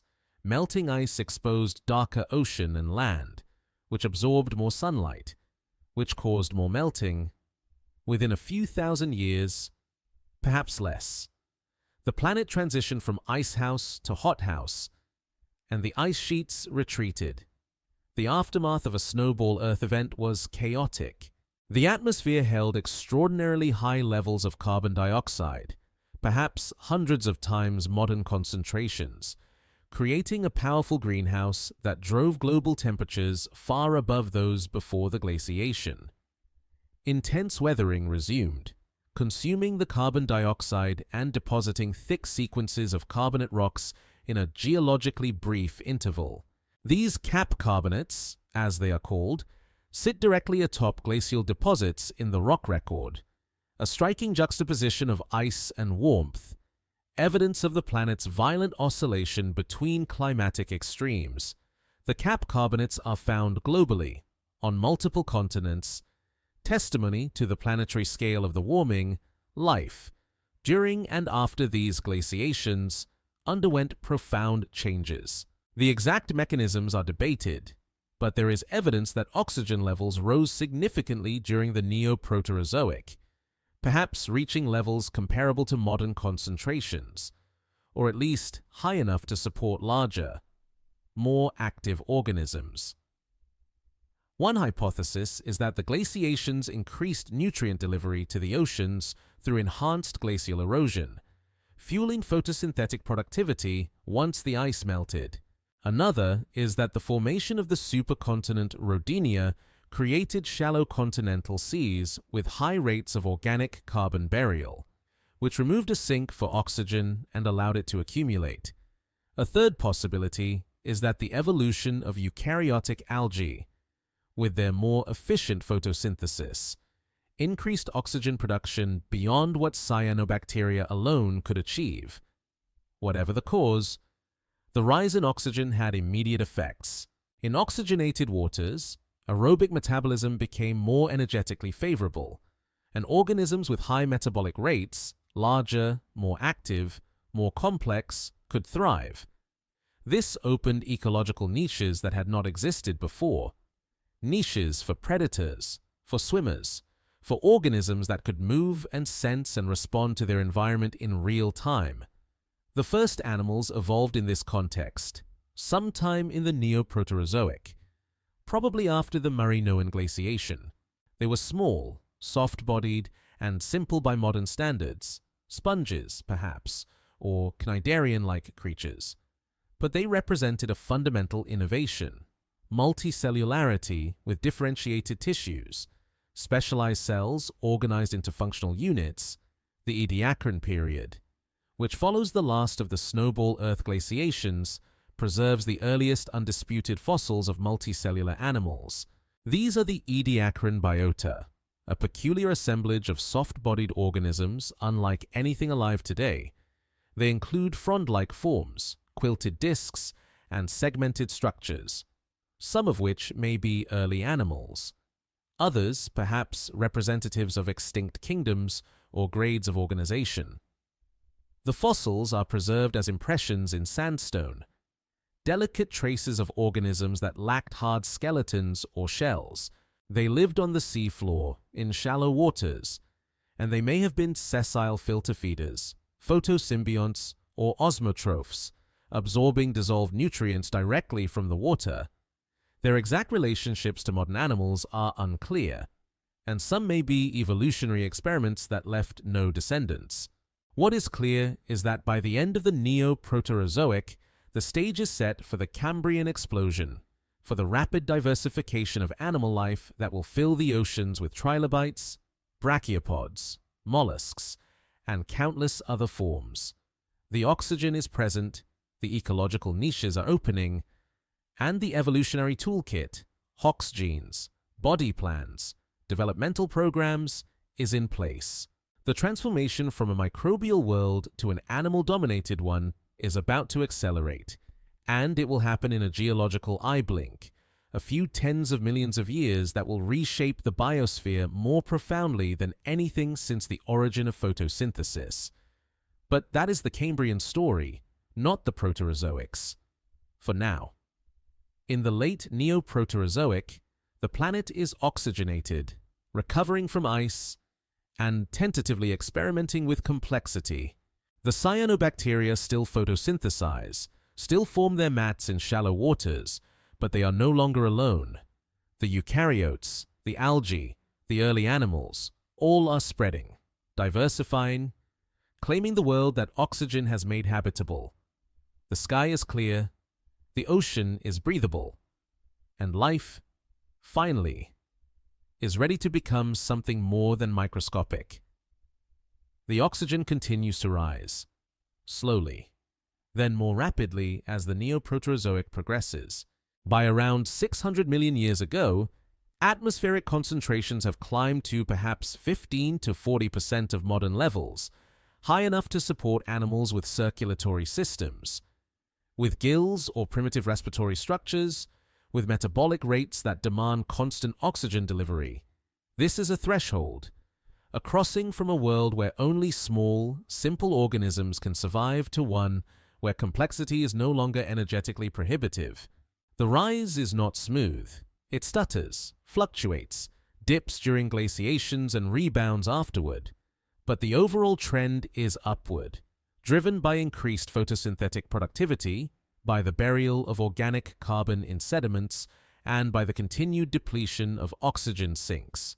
The ocean begins to oxygenate at depth, though the process is incomplete and uneven.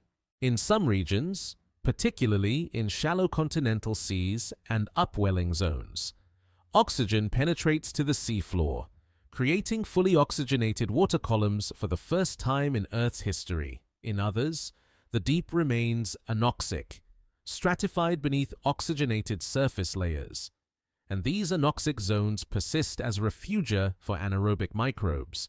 The ocean becomes a patchwork, a heterogeneous environment where oxygenated and anoxic regions coexist, and this heterogeneity creates ecological gradients, zones of transition where organisms must adapt to fluctuating oxygen levels. These gradients become evolutionary proving grounds, places where natural selection favors traits like efficient oxygen uptake, tolerance of hypoxia, and behavioral strategies for avoiding or exploiting low oxygen waters. The first animals, the ediacaran organisms, are poorly understood in terms of their physiology and ecology. They lack obvious mouths, guts, or sensory organs in most cases, and their body plans do not fit neatly into modern animal phyla. Some may have harbored photosynthetic symbionts, like modern corals, deriving energy from sunlight as well as from dissolved nutrients. Others may have been detritivores, consuming organic matter that settled on the seafloor, or filter feeders, straining microbes and particles from the water. A few, such as Kimberella, show evidence of motility and possible feeding traces, suggesting a more active lifestyle. But overall, the ediacaran biota seem to represent a world before predation became dominant, before the evolutionary arms race between predators and prey drove the diversification of defensive and offensive adaptations. That arms race is about to begin, somewhere in the late Ediacaran or earliest Cambrian. Predation evolves, the ability of one organism to kill and consume another. This may seem inevitable in retrospect, an obvious ecological strategy, but it represents a fundamental shift in how energy flows through ecosystems. Before predation, life was largely about converting sunlight or chemical energy into biomass, with minimal interaction between organisms except for competition for resources. After predation, every organism becomes both a potential predator and potential prey, and natural selection begins to favor traits that enhance survival in this new, dangerous world. Speed, armor, camouflage, toxins, sensory acuity, the Cambrian explosion, which follows, is driven in large part by this predator-prey dynamic, by the evolutionary pressures that arise when organisms must constantly adapt to avoid being eaten or to better capture prey. The rise of animals has consequences for the rest of the biosphere.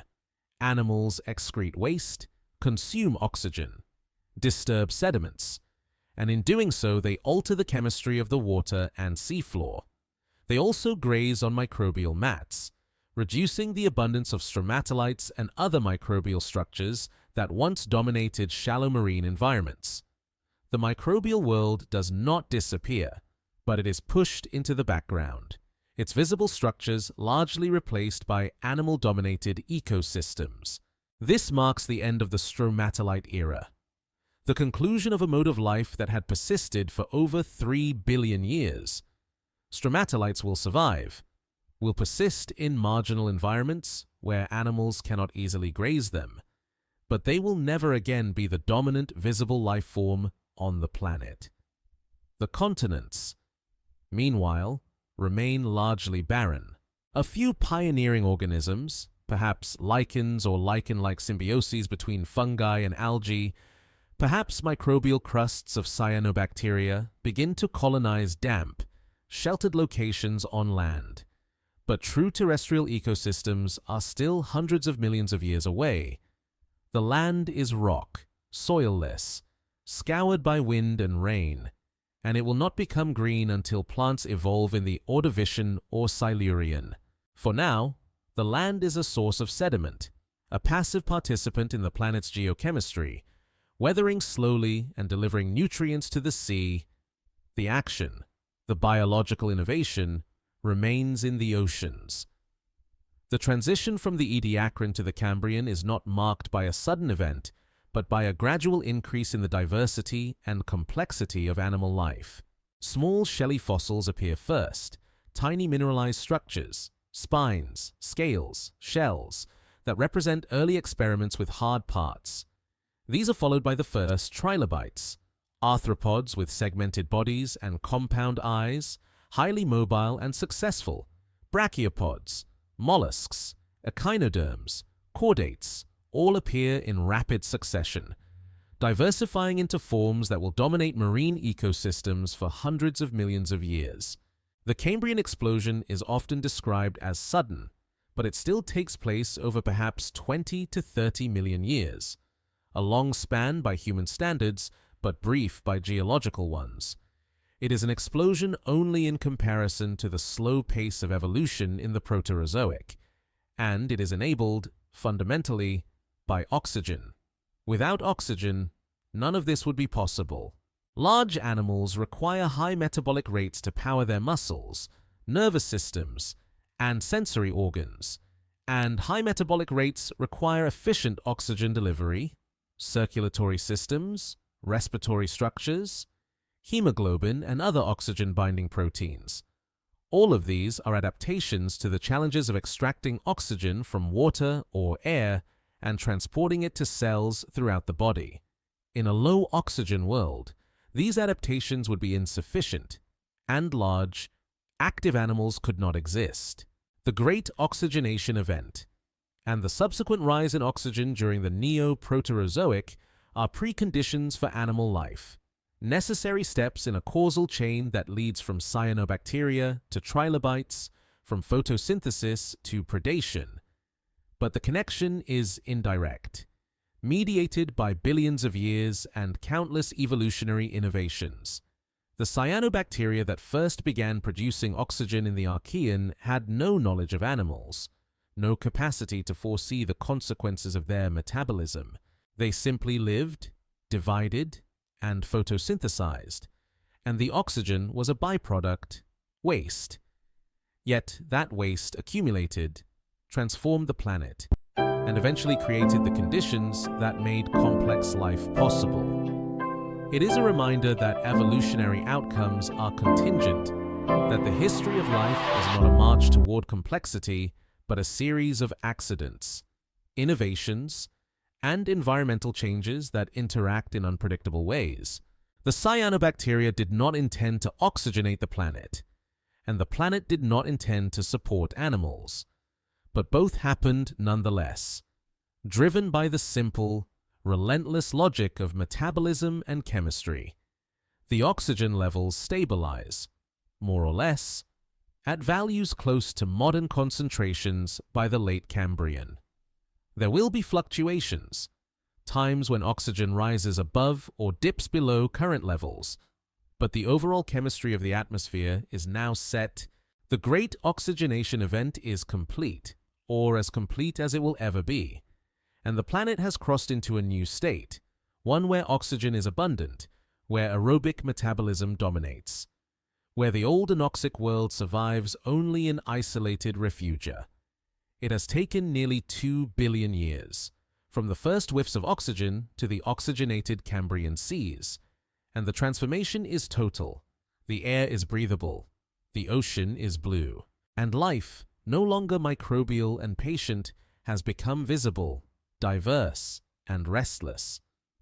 The red beds spread across the continents, rust-colored sediments deposited by rivers that flow over oxidized landscapes.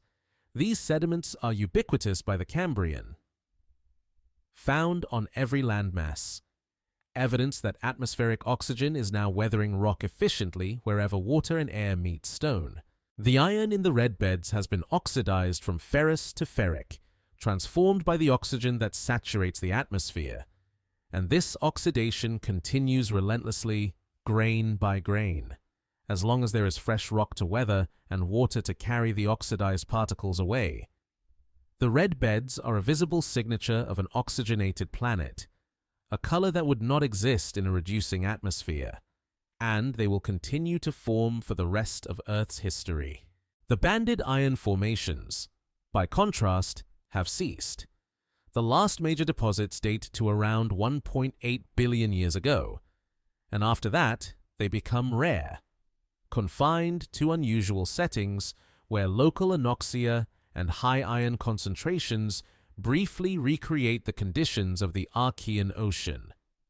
The cessation of banded iron formation marks the end of an era. The exhaustion of dissolved iron in the oceans and the completion of the ocean's transition from reducing to oxidizing. The iron that once colored the seas green has been deposited on the seafloor, oxidized and buried in layers kilometers thick, and what remains in the modern ocean is present only in trace amounts, a nutrient rather than a dominant ion. The absence of banded iron formations in younger rocks is as significant as their presence in older ones, a negative marker of the oxygenation process. The sulfur isotopes, too, tell a story of transformation in rocks older than about 4 billion years. Sulfur shows mass-independent fractionation, the anomalous isotopic signature created when volcanic sulfur gases are exposed to ultraviolet light in an oxygen-free atmosphere. In younger rocks, the signal disappears, replaced by mass-dependent fractionation consistent with an oxygenated atmosphere and an ozone layer. This transition is one of the sharpest geochemical boundaries in the rock record, a clear demarcation between the anoxic Archean and the oxygenated Proterozoic. Geologists use it as a proxy for atmospheric oxygen, a way to date the great oxygenation event even in rocks that lack other indicators. The sulfur isotopes are a clock, a chemical record written in parts per thousand, invisible to the eye but readable with mass spectrometers and careful analysis. Carbon isotopes add another layer of information. The ratio of carbon-13 to carbon-12 in carbonate rocks and organic matter reflects the balance between photosynthesis and respiration, between the burial of organic carbon and its oxidation. Large excursions in carbon isotopes, spikes where the ratio shifts dramatically, are often associated with periods of increased oxygen production or changes in ocean chemistry. The Neo-Proterozoic, for instance, shows several such excursions, some of the largest in Earth's history, and these are thought to correlate with glaciations, with changes in ocean circulation, or with evolutionary innovations that altered the global carbon cycle. The isotopes do not tell a simple story. They are noisy, subject to multiple interpretations, but they provide constraints, data points that models must accommodate. Oxygen itself leaves few direct traces in ancient rocks. It is a reactive gas, and once it is incorporated into minerals or consumed by weathering, it is no longer recognizable as oxygen. Geologists infer its presence indirectly from the minerals that form in its presence: hematite, goethite, manganese oxides, and from the absence of minerals that cannot form in oxygenated conditions: pyrite, uraninite, siderite. These mineral assemblages are proxies, imperfect but informative, and they allow reconstruction of atmospheric oxygen levels through time, though with considerable uncertainty. The estimates for Proterozoic oxygen concentrations vary by an order of magnitude depending on the proxies used, and this uncertainty reflects the difficulty of reading chemistry from rocks billions of years old. What is not uncertain is the qualitative transformation. The planet changed, fundamentally and irreversibly, from a reducing to an oxidizing state, and this change affected every aspect of its surface environment: the atmosphere, the oceans, the rocks, the soils, all became oxidizing, and the organisms that lived in this new environment had to adapt or retreat. The anaerobes retreated, the aerobes thrived, and over time, the aerobic metabolism became so dominant, so successful, that it is now difficult to imagine life without it. Humans, animals, plants, fungi, all are aerobes, dependent on oxygen for energy, and the anoxic world of the Archean seems alien, hostile, a relic of a time when the planet was fundamentally different. Yet the anoxic world has not disappeared entirely. It persists in the deep ocean sediments, in anoxic basins like the Black Sea, in the guts of animals, in waterlogged soils and rice paddies. Methanogens still produce methane in these environments. Sulfate reducers still metabolize sulfur compounds, and fermenters still break down organic matter in the absence of oxygen. These anaerobic processes are essential to the global cycling of carbon, nitrogen, and sulfur, and without them, the biosphere would be less diverse, less resilient, less capable of responding to environmental change.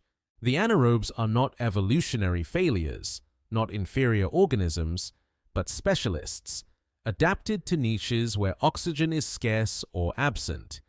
They remind us that the oxygenation of the planet did not eliminate the old metabolisms, only marginalized them, and that the chemistry of the Archaeans still operates, quietly, in the margins.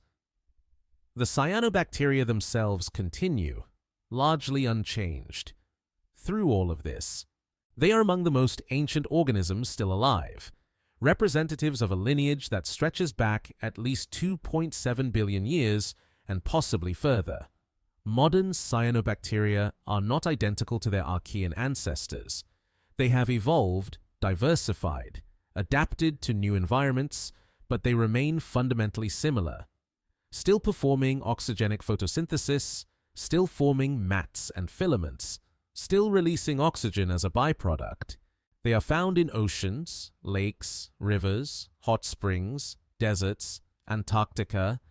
Everywhere there is sunlight and water. They are one of the most successful groups of organisms on the planet, measured by longevity, by biomass, by ecological impact, and they owe that success to a single innovation, the ability to split water. That innovation. Photosystem 2 is the molecular machinery responsible for oxygenic photosynthesis. It is a complex of proteins and cofactors, centered on a cluster of manganese and calcium atoms that catalyze the water-splitting reaction. The structure is ancient, highly conserved, present in all cyanobacteria and in the chloroplasts of plants and algae, which inherited it through endosymbiosis. Photosystem 2 is one of the most important enzymes in the history of life, responsible for almost all the oxygen in the atmosphere, and it operates with remarkable efficiency, splitting water molecules one after another, extracting electrons and releasing oxygen in a steady, light-driven process.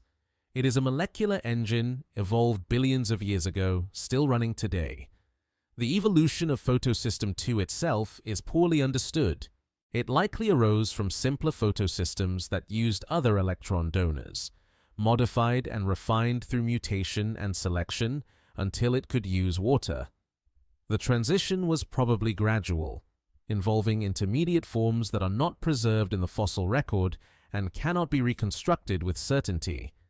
What remains is the result, the modern enzyme, and the geological evidence of its activity, the oxygen in the air, the rust on the rocks, the ozone layer in the sky.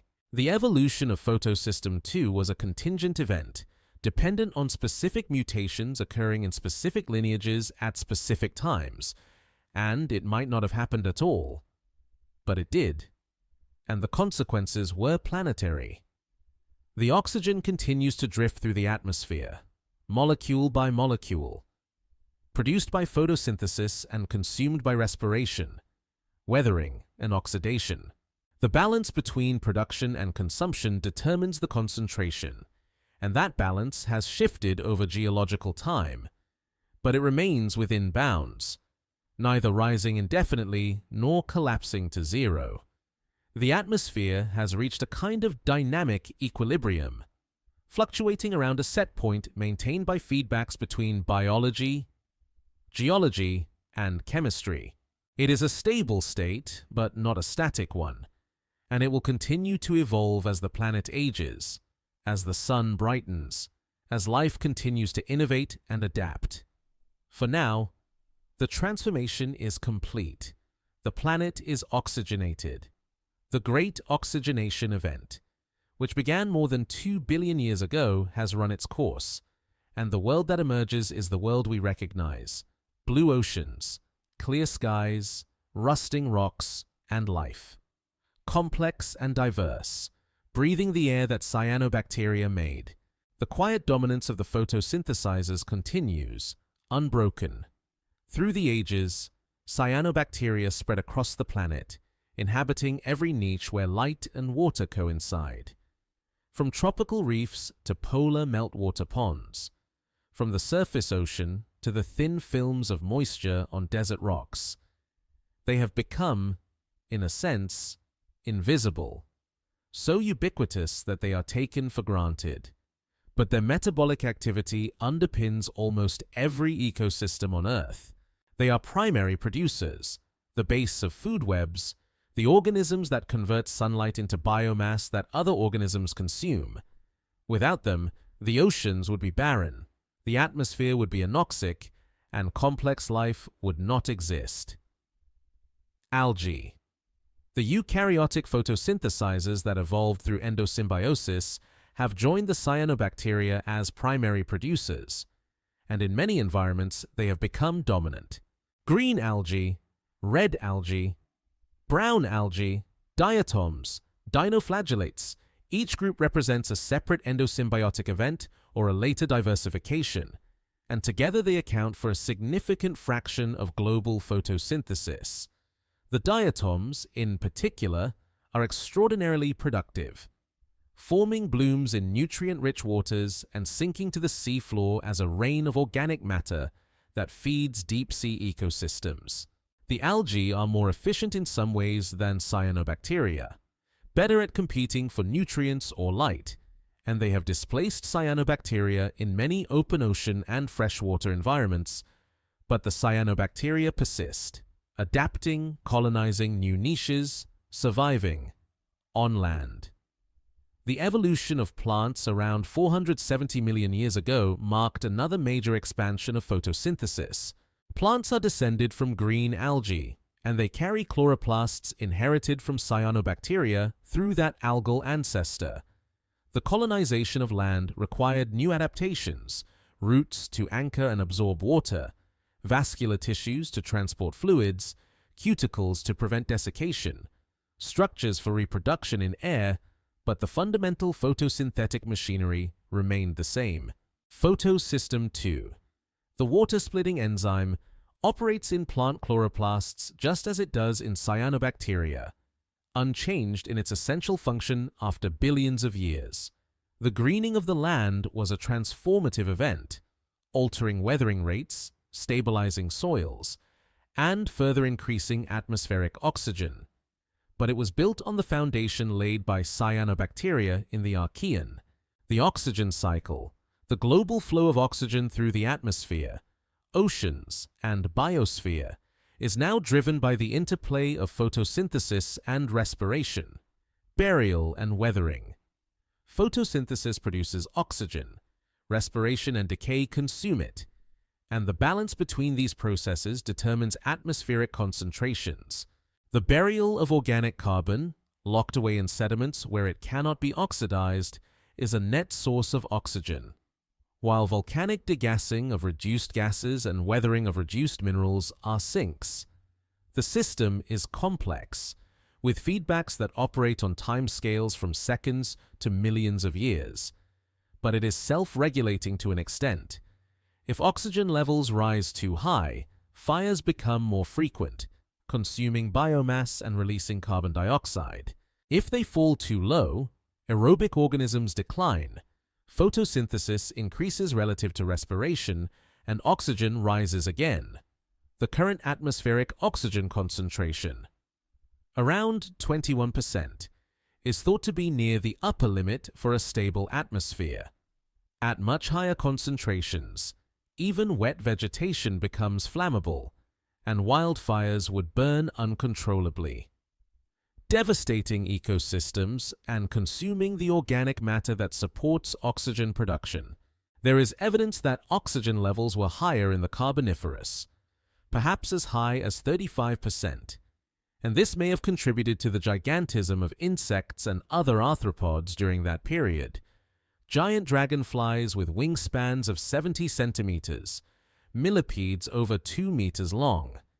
These creatures thrived in a high-oxygen world, their respiratory systems more efficient in extracting oxygen from air, but the high oxygen levels also meant more frequent fires, and the charcoal-rich sediments of the Carboniferous testify to a world that burned more readily than our own.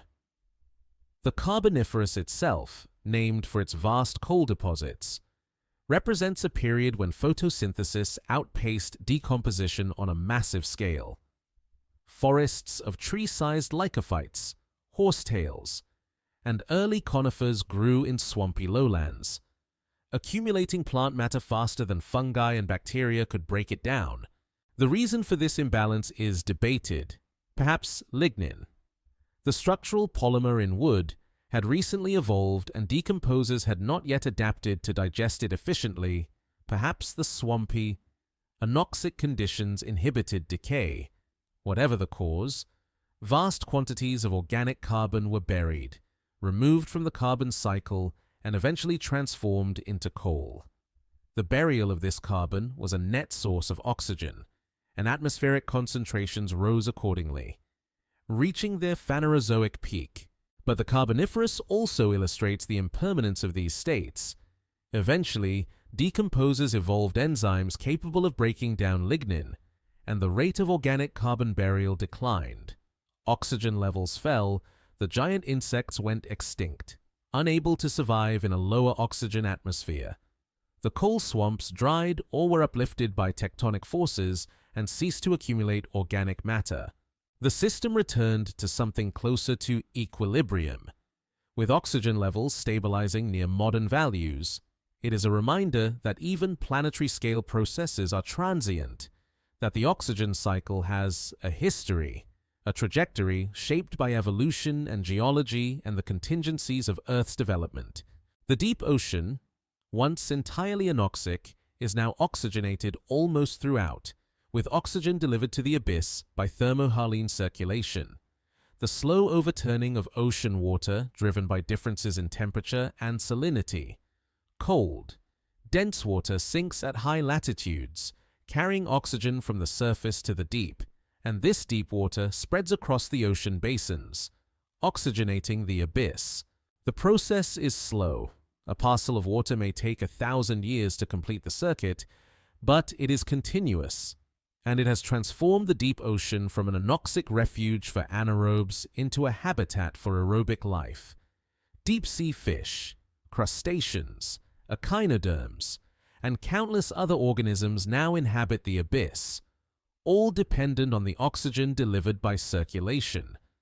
But the oxygenation of the deep ocean is not complete or permanent. Or, there are still anoxic zones, regions where oxygen is depleted by the decomposition of organic matter and replenished too slowly by circulation. The most extensive are the oxygen minimum zones, layers of water at intermediate depths where oxygen concentrations drop to near zero. These zones are natural features, maintained by the balance between oxygen consumption and supply, and they host specialized communities of microbes capable of anaerobic metabolism. In recent decades, human activities, nutrient pollution, climate change have expanded these zones, reducing oxygen concentrations in coastal waters and open ocean alike. The process, called deoxygenation, is a reversal, a step backward toward the anoxic conditions of the Proterozoic. And it is a reminder that oxygenation is not irreversible, that the planet's chemistry can shift in response to changing conditions. The history of oxygen is also a history of extinction. The initial rise of oxygen, the Great Oxygenation Event itself, may have caused the first mass extinction, wiping out anaerobic organisms that could not tolerate the toxic gas. Evidence for this extinction is scant. Microbes rarely fossilize, and the Archean rock record is fragmentary, but the logic is compelling. Oxygen is reactive, damaging to cellular machinery, and organisms that evolved in its absence would have been vulnerable. The survivors were those that could tolerate oxygen or retreat into anoxic refugia, and they became the ancestors of modern anaerobes. It was an extinction driven not by an asteroid or a volcano, but by life itself. by the metabolic waste of photosynthesizers, and it reshaped the biosphere as profoundly as any later catastrophe. Later fluctuations in oxygen levels have been implicated in other extinctions as well. The end Permian mass extinction, the most severe in the Phanerozoic, may have been driven in part by ocean anoxia, caused by volcanic emissions and climate warming that disrupted circulation and expanded oxygen minimum zones. The end Triassic and other extinction events show similar signatures of anoxia in the geological record, periods when oxygen levels dropped and marine life suffered. Oxygen is not just a resource, but a vulnerability, a dependency that makes complex life fragile, susceptible to changes in atmospheric or oceanic chemistry. Yet oxygen is also what makes complex life possible. Without it, there would be no animals, no large multicellular organisms with high metabolic rates and active lifestyles. The energetic advantage of aerobic respiration over anaerobic metabolism is so large, roughly 18 times more ATP per glucose molecule, that complex, active organisms are effectively impossible without oxygen. Every breath an animal takes, every beat of a heart, every contraction of a muscle, depends on oxygen delivery, and the infrastructure to support this, lungs, gills, circulatory systems, hemoglobin, is elaborate, costly, and essential. The evolution of complexity, the diversification of animals, the entire trajectory of life over the past 500 million years is predicated on the availability of oxygen, and that oxygen, all of it, almost every molecule, was produced by photosynthesis, by cyanobacteria in the Archean and Proterozoic, by algae in the Paleozoic, and later, by plants on land since the Ordovician. The oxygen is not a resource that exists independently, waiting to be used. It is a product, continuously generated by living organisms, and it would disappear from the atmosphere in a few million years if photosynthesis ceased. The Earth's oxygen is biogenic, created by life and maintained by life, and this makes it unique in the solar system. No other planet has an oxygenated atmosphere, because no other planet has photosynthesizers. The search for life on other worlds often focuses on oxygen as a biosignature, a gas whose presence in an atmosphere would indicate biological activity. Oxygen is so reactive that it should not persist in a planetary atmosphere unless something is continuously producing it, and photosynthesis is the most obvious candidate. The discovery of oxygen on an exoplanet would not prove the existence of life. There are abiotic processes that can produce oxygen, though they are inefficient, but it would be strongly suggestive, worthy of further investigation. The Earth's oxygen is a beacon, a signal that this planet is alive, and it has been broadcasting that signal for over 2 billion years, but the signal is contingent. It depends on the continued activity of photosynthesizers, on the stability of ecosystems, on the balance of feedbacks that maintain atmospheric oxygen near current levels, if photosynthesis were disrupted, by a drastic change in climate, by the loss of photosynthetic organisms, by some catastrophe we cannot foresee. Oxygen levels would fall, and the biosphere would contract, becoming simpler, microbial, anoxic once again. The oxygenated Earth is not a final state, but a moment in a longer trajectory, maintained by processes that could change or cease. It is a world made by cyanobacteria and sustained by their descendants, and it will remain oxygenated only as long as photosynthesis continues. The cyanobacteria, for their part, remain oblivious to their role. They photosynthesize in ponds, oceans, and moist soil crusts, splitting water and releasing oxygen, as they have for billions of years. They do not know they oxygenated the planet. They do not know they made complex life possible. They simply do what they do, driven by nothing more than the availability of sunlight and the chemistry of their cells. And the oxygen drifts away, molecule by molecule, into an atmosphere that has learned, slowly, to hold it. The pause, the billion-year interval of relative stasis, is sometimes misunderstood as a time when nothing happened. But evolution continued quietly. In the oxygenated waters and marginal environments, genetic innovations accumulated, regulatory networks became more complex, and the toolkit for building multicellular organisms was assembled piece by piece. Hox genes, the master regulators that control body plan development, evolved during this period, or perhaps earlier. Cell adhesion molecules, the proteins that allow cells to stick together and communicate, were refined. Mechanisms for differentiation, for turning genes on and off in specific cells at specific times, became more sophisticated. None of these innovations left obvious traces in the fossil record. They are invisible. Molecular, only readable in the genomes of modern organisms, but they were essential prerequisites for the complexity that would explode in the Cambrian. The eukaryotes themselves diversified during the boring billion, splitting into the major lineages that still exist today. The split between plants, animals, and fungi occurred sometime in the Proterozoic, though the exact timing is uncertain and varies depending on the molecular clock calibrations used.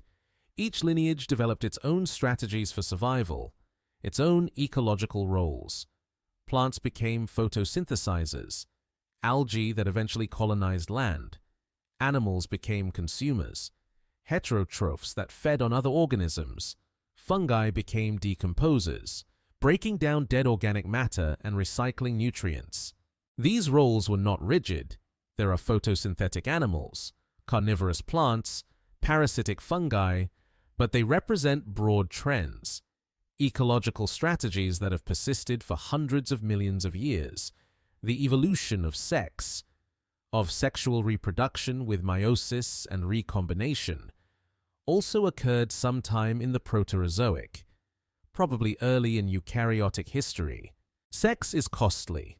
It requires finding a mate, producing gametes, mixing genomes, but it provides an enormous advantage in generating genetic diversity, which accelerates adaptation. Sexual reproduction shuffles genes, creates new combinations, and purges deleterious mutations more efficiently than asexual reproduction can. Almost all eukaryotes reproduce sexually at least part of the time, and this is one of the reasons eukaryotes have diversified so much more than prokaryotes. Prokaryotes can exchange genes through horizontal gene transfer, but it is not as efficient or systematic as sexual recombination, and prokaryotic diversity, while immense metabolically, is limited morphologically. The long timescales involved in these processes are difficult to grasp. 1 billion years is almost incomprehensible, 40 times longer than the entire history of humans and their ancestors since diverging from chimpanzees, 20 times longer than the age of the oldest fossils of complex animals. Yet this is the span during which eukaryotes evolved, diversified, and prepared for the transition to multicellularity. It is a reminder that evolution operates on timescales far beyond human experience, that the pace of change is usually glacial, measured not in generations or centuries, but in millions or tens of millions of years. The Cambrian explosion, rapid by geological standards, still took 20 to 30 million years, longer than the entire history of the genus Homo.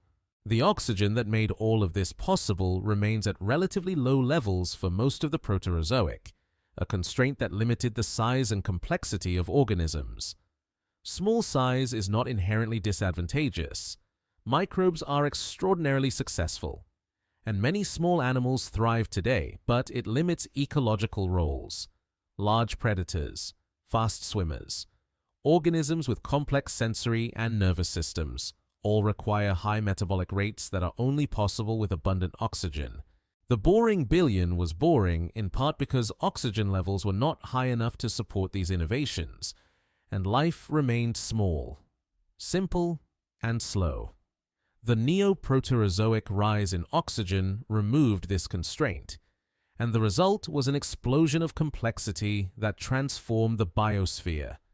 But oxygen alone is not sufficient to explain the Cambrian explosion. Other factors: predation, ecological opportunities, evolutionary innovations, changes in ocean chemistry, all contributed. The rise of predation, in particular, may have been a key driver. Once one organism evolves the ability to kill and eat another, an evolutionary arms race begins. Prey organisms evolve defenses: shells, spines, toxins, speed, camouflage, and predators evolve counter-adaptations: stronger jaws, better sensory systems, cooperative hunting. This dynamic drives rapid diversification, as both predators and prey are under intense selection pressure to adapt. The Cambrian saw the first appearance of hard shells, mineralized skeletons that provide both support and protection, and these shells fossilize readily, leaving a rich record of diversification. The evolution of eyes, another Cambrian innovation, also accelerated the arms race. Eyes allow organisms to detect prey, predators, and mates at a distance, and they create selection pressure for faster movement, better camouflage, and more complex behaviors. The first eyes were probably simple, light-sensitive patches that could only detect the direction of light, but they evolved rapidly into compound eyes, camera eyes, and other sophisticated structures. By the Middle Cambrian, trilobites already had compound eyes with hundreds of lenses, capable of forming detailed images, and this visual acuity gave them a significant advantage in a world where being able to see and react quickly meant the difference between survival and death. The ocean chemistry during the Cambrian also favored the evolution of hard parts. Calcium carbonate, the mineral used by most marine organisms to build shells and skeletons, becomes easier to precipitate when carbon dioxide levels are high and when calcium and carbonate ions are abundant in seawater. The Cambrian Ocean, still recovering from the snowball Earth glaciations, had high alkalinity and high concentrations of dissolved minerals, and this may have facilitated the evolution of mineralized skeletons. Once a few lineages evolved the ability to secrete calcium carbonate, the innovation spread rapidly, either through convergent evolution or through ecological pressure, as organisms without shells were outcompeted or eaten. The trace fossils, burrows and tracks left by animals moving through sediment, also increased dramatically in the Cambrian. These ichnofossils, as they are called, provide evidence of active, mobile organisms, and they show a sudden increase in complexity and diversity at the base of the Cambrian. Before the Cambrian, trace fossils are rare and simple: shallow tracks, simple burrows. In the Cambrian, they become abundant and complex: deep burrows, branching networks, traces of predation and scavenging. The sediment itself changes, becoming more thoroughly mixed by bioturbation, the churning activity of burrowing organisms. This bioturbation affects sediment chemistry, oxygenating deeper layers and changing the distribution of nutrients, and it creates new microhabitats for microbes and small invertebrates. All of these changes, oxygen, predation, eyes, skeletons, bioturbation, are interconnected, each reinforcing the others in a cascade of innovation. The Cambrian explosion is not a single event with a single cause, but a convergence of factors. A threshold crossed when multiple preconditions aligned, and at the base of this cascade, enabling everything else, is oxygen. Without oxygen, there are no large active animals. Without large active animals, there is no predation pressure driving the evolution of shells and eyes. Without shells and eyes, the fossil record of the Cambrian would be sparse, and we might not recognize the explosion at all.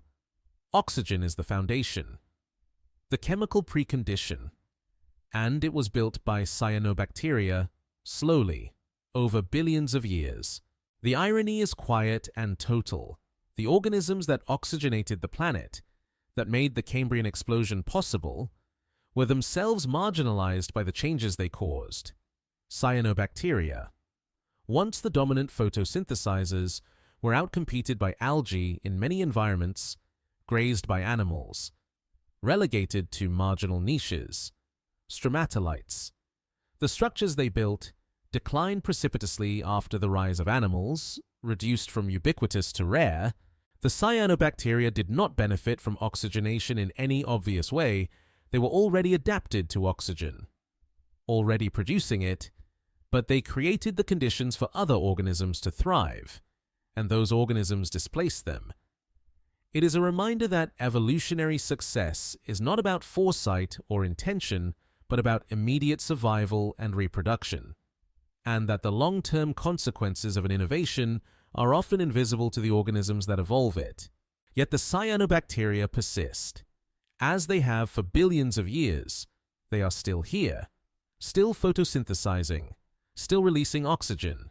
They have not gone extinct, have not been replaced, only overshadowed, and they continue to shape the planet, more subtly now, as part of a larger ecosystem, but no less essential.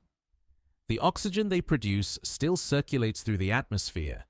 The organic matter they create still feeds food webs, and the planet, oxygenated and complex, remains dependent on them, as it has been since the Archean. The memory of the transformation is written in stone, in the banded iron formations that stripe the ancient cratons, in the red beds that color the continents, in the sulfur isotopes that mark the boundary between anoxic and oxic atmospheres. These are the archives, the geological texts that preserve the history of oxygenation, and they are read slowly, carefully, by geologists who piece together the story from fragments scattered across billions of years. The rocks do not speak directly, they are silent, inert. Their messages encoded in chemistry and structure, but they hold information that no other source can provide. Evidence of planetary processes that occurred before there were any observers to witness them. The banded iron formations, in particular, are among the most striking geological features on Earth.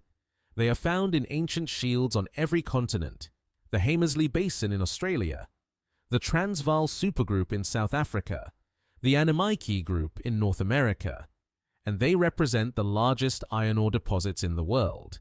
These formations are mined extensively, the iron extracted and smelted into steel, and in this way the ancient ocean chemistry is returned to use. The oxidized iron of the Archean Ocean reprocessed into the infrastructure of modern civilization. There is a symmetry in this, a connection between the deep past and the industrial present, mediated by the rocks that record the oxygenation of the planet. The red beds, younger but still ancient, are equally widespread. They form in terrestrial environments where oxygen weathers iron-bearing minerals, and they are found in sedimentary sequences from the Proterozoic onward. The color is distinctive, rust red, brick red, sometimes orange or purple, and it is immediately recognizable in outcrop. Geologists mapping ancient landscapes use red beds as indicators of oxidizing conditions, markers of a time and place where oxygen was present in the atmosphere. The absence of red beds in older rocks is equally informative, a signal that conditions were different, that the atmosphere was not yet oxygenated. The isotopic records, sulfur, carbon, oxygen, iron, provide quantitative constraints on the timing and magnitude of oxygenation. These records are noisy, subject to diagenetic alteration and uncertainties in interpretation, but they offer a level of detail that visible features cannot. The mass-independent fractionation of sulfur, for instance, provides a sharp boundary at around 2.4 billion years ago, a geochemical marker that is reproducible across multiple continents and rock types. This is as close to a definitive date for the Great Oxygenation Event as the geological record can provide, and it is based on measurements of isotopic ratios precise to a few parts per thousand. Carbon isotopes, by contrast, show fluctuations throughout the Proterozoic and Phanerozoic, excursions that correlate with glaciations, extinctions, and other major events. The largest of these, The Shimmering excursion in the Neoproterozoic is one of the most extreme carbon isotope anomalies in Earth's history, and its cause is still debated. Some researchers interpret it as evidence of massive oxidation of organic carbon, a pulse of oxygenation driven by the remineralization of deep ocean carbon reservoirs. Others suggest it reflects changes in ocean circulation or diagenetic processes that altered the isotopic signal. The debate is technical, involving models of carbon cycling and ocean chemistry, but it illustrates the difficulty of interpreting the ancient past from fragmentary data. The fossils themselves provide only limited information about oxygenation. Microbial fossils are rare and difficult to interpret. Most microbes do not fossilize, and those that do leave only ambiguous traces, filaments and spheres that could represent many different organisms. The stromatolites are more informative. Their layered structures evidence of microbial communities, but they do not reveal which microbes were present or what metabolisms they employed. It is only with the appearance of eukaryotic fossils in the Proterozoic and animal fossils in the Ediacaran and Cambrian that the biological consequences of oxygenation become visible in the fossil record.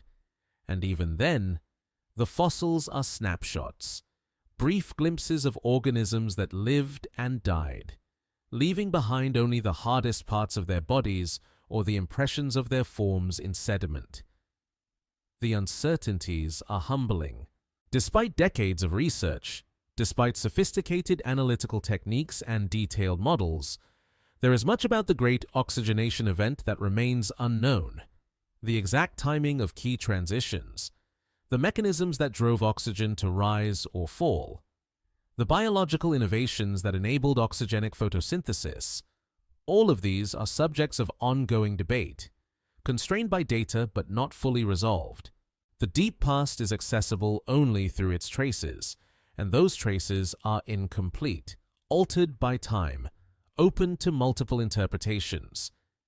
This does not mean the story cannot be told, only that it must be told with caveats, with acknowledgement of uncertainty, with the understanding that future discoveries may revise or overturn current interpretations. Yet the broad outlines are clear. The planet was anoxic for most of its early history, oxygenated gradually over hundreds of millions of years, and reached something close to modern oxygen levels by the late Neoproterozoic or early Cambrian. This transformation was driven by biological activity, by the evolution of oxygenic photosynthesis and the slow accumulation of oxygen as sinks were depleted. The transformation had profound consequences, enabling the evolution of complex life, altering the chemistry of the atmosphere and oceans, and reshaping the surface of the planet. And it happened without plan or intention, driven by the simple logic of metabolism and chemistry, by organisms doing what they do to survive, indifferent to the planetary scale consequences of their actions. The human species, arriving late in this story, finds itself living on an oxygenated planet shaped by billions of years of microbial activity. The air we breathe, the water we drink, the soil we cultivate, all have been transformed by photosynthesis, by the slow, patient work of organisms that never knew what they were building. Humans are beneficiaries of this transformation, inheritors of a planet made habitable by life itself, and we depend on the continued functioning of photosynthetic ecosystems to maintain that habitability. The oxygen is not a given, not a resource that exists independently, but a product of living systems. And those systems are fragile, subject to disruption by climate change, pollution, habitat destruction. There is a lesson in the history of oxygenation, a reminder that planetary scale changes unfold over timescales far longer than human lifetimes, that the consequences of actions taken today may not be fully apparent for centuries or millennia, that the systems that sustain life are interconnected and vulnerable. The cyanobacteria did not set out to oxygenate the planet, but they did. And the planet was never the same. Humans, through our industrial and agricultural activities, are altering the planet's chemistry, increasing carbon dioxide, reducing biodiversity, disrupting nutrient cycles, and the full consequences of these alterations are still unfolding. The history of oxygen is a history of transformation, and it is not yet finished. The cyanobacteria photosynthesize, still, in their quiet billions. The oxygen rises into the atmosphere, molecule by molecule. The planet turns beneath a sky that has learned to hold its breath. And the story, which began in the Archean with the first water-splitting cells, continues, patient and unending, into a future that no organism can foresee. The timescales involved dwarf any human frame of reference. 2 billion years from the first oxygen to the oxygenated Cambrian seas, a span of time longer than the age of all complex life, longer than the existence of continents as we know them, longer than the persistence of any mountain range or ocean basin. And yet, the cyanobacteria endured through all of it, largely unchanged in their essential function, photosynthesizing in the light, splitting water, releasing oxygen. They are among the most ancient lineages still extant, representatives of a world that no longer exists except in their metabolism, in the chemistry they perform, in the oxygen they continue to produce. The modern Earth, with its breathable atmosphere and oxygenated oceans, is an accidental consequence of microbial metabolism. There was no goal, no direction, no evolutionary pressure selecting for planetary oxygenation. The cyanobacteria evolved oxygenic photosynthesis because it gave them access to an abundant electron donor, water, and allowed them to outcompete other photosynthesizers in sunlit environments. The oxygen was incidental, waste, something to be expelled from the cell and forgotten. But waste accumulates, and over geological time.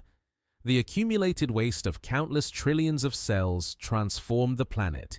This is the nature of planetary evolution, small changes, repeated over vast timescales, compound into transformations so profound that the initial conditions become unrecognizable. The Archean Ocean, green with dissolved iron, is as alien to us as any exoplanet. The methane haze, the anoxic atmosphere, the UV-flooded surface, all of these are conditions that would be lethal to almost every organism alive today. Yet they were the environment in which life first diversified, in which the first photosynthesizers evolved, in which the foundation for all future complexity was laid. The present is built on the past, layer by layer, innovation by innovation. And the deep past is strange precisely because it is the beginning of the story, the starting point from which everything else diverged. The oxygenation of Earth is also a reminder of life's power to shape environments. Life is not passive, not merely adapting to conditions, but actively creating and maintaining them. The atmosphere is a biological product, its composition determined by the balance of metabolisms, photosynthesis producing oxygen, respiration consuming it, methanogens producing methane, nitrifiers transforming ammonia, sulfur bacteria cycling sulfur compounds. Remove life, and the atmosphere would revert to a chemical equilibrium determined by volcanic outgassing and photochemical reactions, probably similar to the atmospheres of Venus or Mars. The Earth's atmosphere is out of equilibrium, maintained in that state by the constant activity of organisms, and this disequilibrium is what makes the planet habitable for complex life.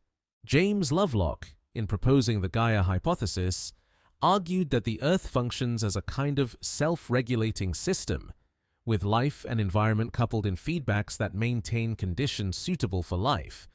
The hypothesis is controversial. Critics argue that it implies intentionality or design where none exists, that feedbacks can be destabilizing as easily as stabilizing, but it captures something true about the planet. Life and environment are not separable. Life shapes the environment. The environment shapes life, and the two co-evolve over geological time. The oxygenation of Earth is an example of this coevolution, a transformation driven by life that created new opportunities for life, that enabled complexity and diversity that would not have been possible in an anoxic world. Yet, the transformation also had costs. The anaerobes, displaced and marginalized, are the losers in this story.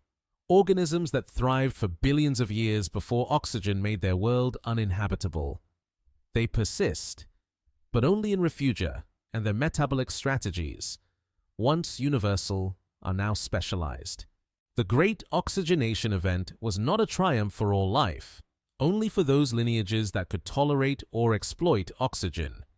And it is worth remembering that evolutionary success is contingent, that today's winners may be tomorrow's losers, that the history of life is not a march toward progress, but a branching tree of diversification and extinction, adaptation and loss. The oxygen itself will not last forever. The sun is gradually brightening, increasing in luminosity by about 10% every billion years, and as it brightens, the Earth will warm. Eventually, perhaps in a billion years or so, the planet will become too hot to maintain stable liquid water on its surface. The oceans will evaporate, photosynthesis will cease, and oxygen levels will plummet as the gas is consumed by weathering and lost to space. The Earth will become a hothouse, uninhabitable for complex life, and the oxygen that took billions of years to accumulate will vanish in a few million. This is the eventual fate of the planet, written in the physics of stellar evolution, and there is no escaping it. The oxygenated Earth is a temporary state, a few billion years in the middle of the planet's history, bounded by an anoxic past and an anoxic future. But that future is far away, incomprehensibly distant, and for now the oxygen remains. The cyanobacteria still photosynthesize, the forests still grow, the oceans still cycle oxygen through their depths. The planet is alive, oxygenated, and complex, and it will remain so for a very long time, barring catastrophes. The story of oxygenation is not finished, will not be finished for as long as life persists, because oxygen is a product of life, maintained by life, and when life ends, the oxygen will end too. There is a quietness to this realization, a kind of geological calm. The transformation that began in the Archean, that unfolded over billions of years, that reshaped the planet and enabled the evolution of everything we recognize as complex life, was not planned, not intended, not directed. It simply happened, molecule by molecule, cell by cell, generation after generation, through the patient, in different work of photosynthesis, and it continues to happen. Now, today, in every leaf and every cyanobacterial cell, in every breath and every exhalation, in the slow cycling of oxygen through the biosphere, the sky holds the oxygen, pale and clear. The ocean breathes it in surface waters, exhales it back in the respiration of organisms. The land rusts quietly under rain and sun, and the planet, massive and ancient, turns through space, oxygenated and alive, a consequence of chemistry, biology, and time. The cyanobacteria photosynthesize, unaware of what they have made, indifferent to the complexity they enabled. They split water in the light, as they always have, as they always will, until the sun grows too bright and the water is gone. The oxygen drifts upward, molecule by molecule, into an atmosphere that learned, slowly, to hold it, and the planet breathes. The rhythms slow now, the narrative stills. There is no more transformation to describe, no further threshold to cross, only the continuation of processes already set in motion, already unfolding, already complete. The oxygen circulates, the photosynthesis continues, and the planet turns in its quiet orbit, neither beginning nor ending, but simply persisting. The cyanobacteria remain in their shallows, their filaments swaying gently in currents that have no urgency, no destination. They split water in the light, they release oxygen, they divide, slowly, patiently, as they have for longer than mountains have existed, longer than oceans have held their current shapes. The oxygen rises, disperses, mixes with nitrogen and trace gases, and becomes part of the air, indistinguishable from any other molecule. The rocks hold their memory, silent and patient, waiting for someone to read them. The banded iron, the red beds, the isotopic signals, all remain, archived in stone, testimony to a transformation that took 2 billion years and changed everything. But the rocks do not speak. They simply exist, layered and compressed, while time moves over them like water. The sky is clear, the ocean is blue. The continents rust quietly under the pale sun, and the planet, oxygenated and ancient, continues its slow turn through the void, breathing, patient, still. The story, which had no beginning that can be marked, reaches no ending that can be named. It simply fades, gently, into the stillness of deep time. Sleep well.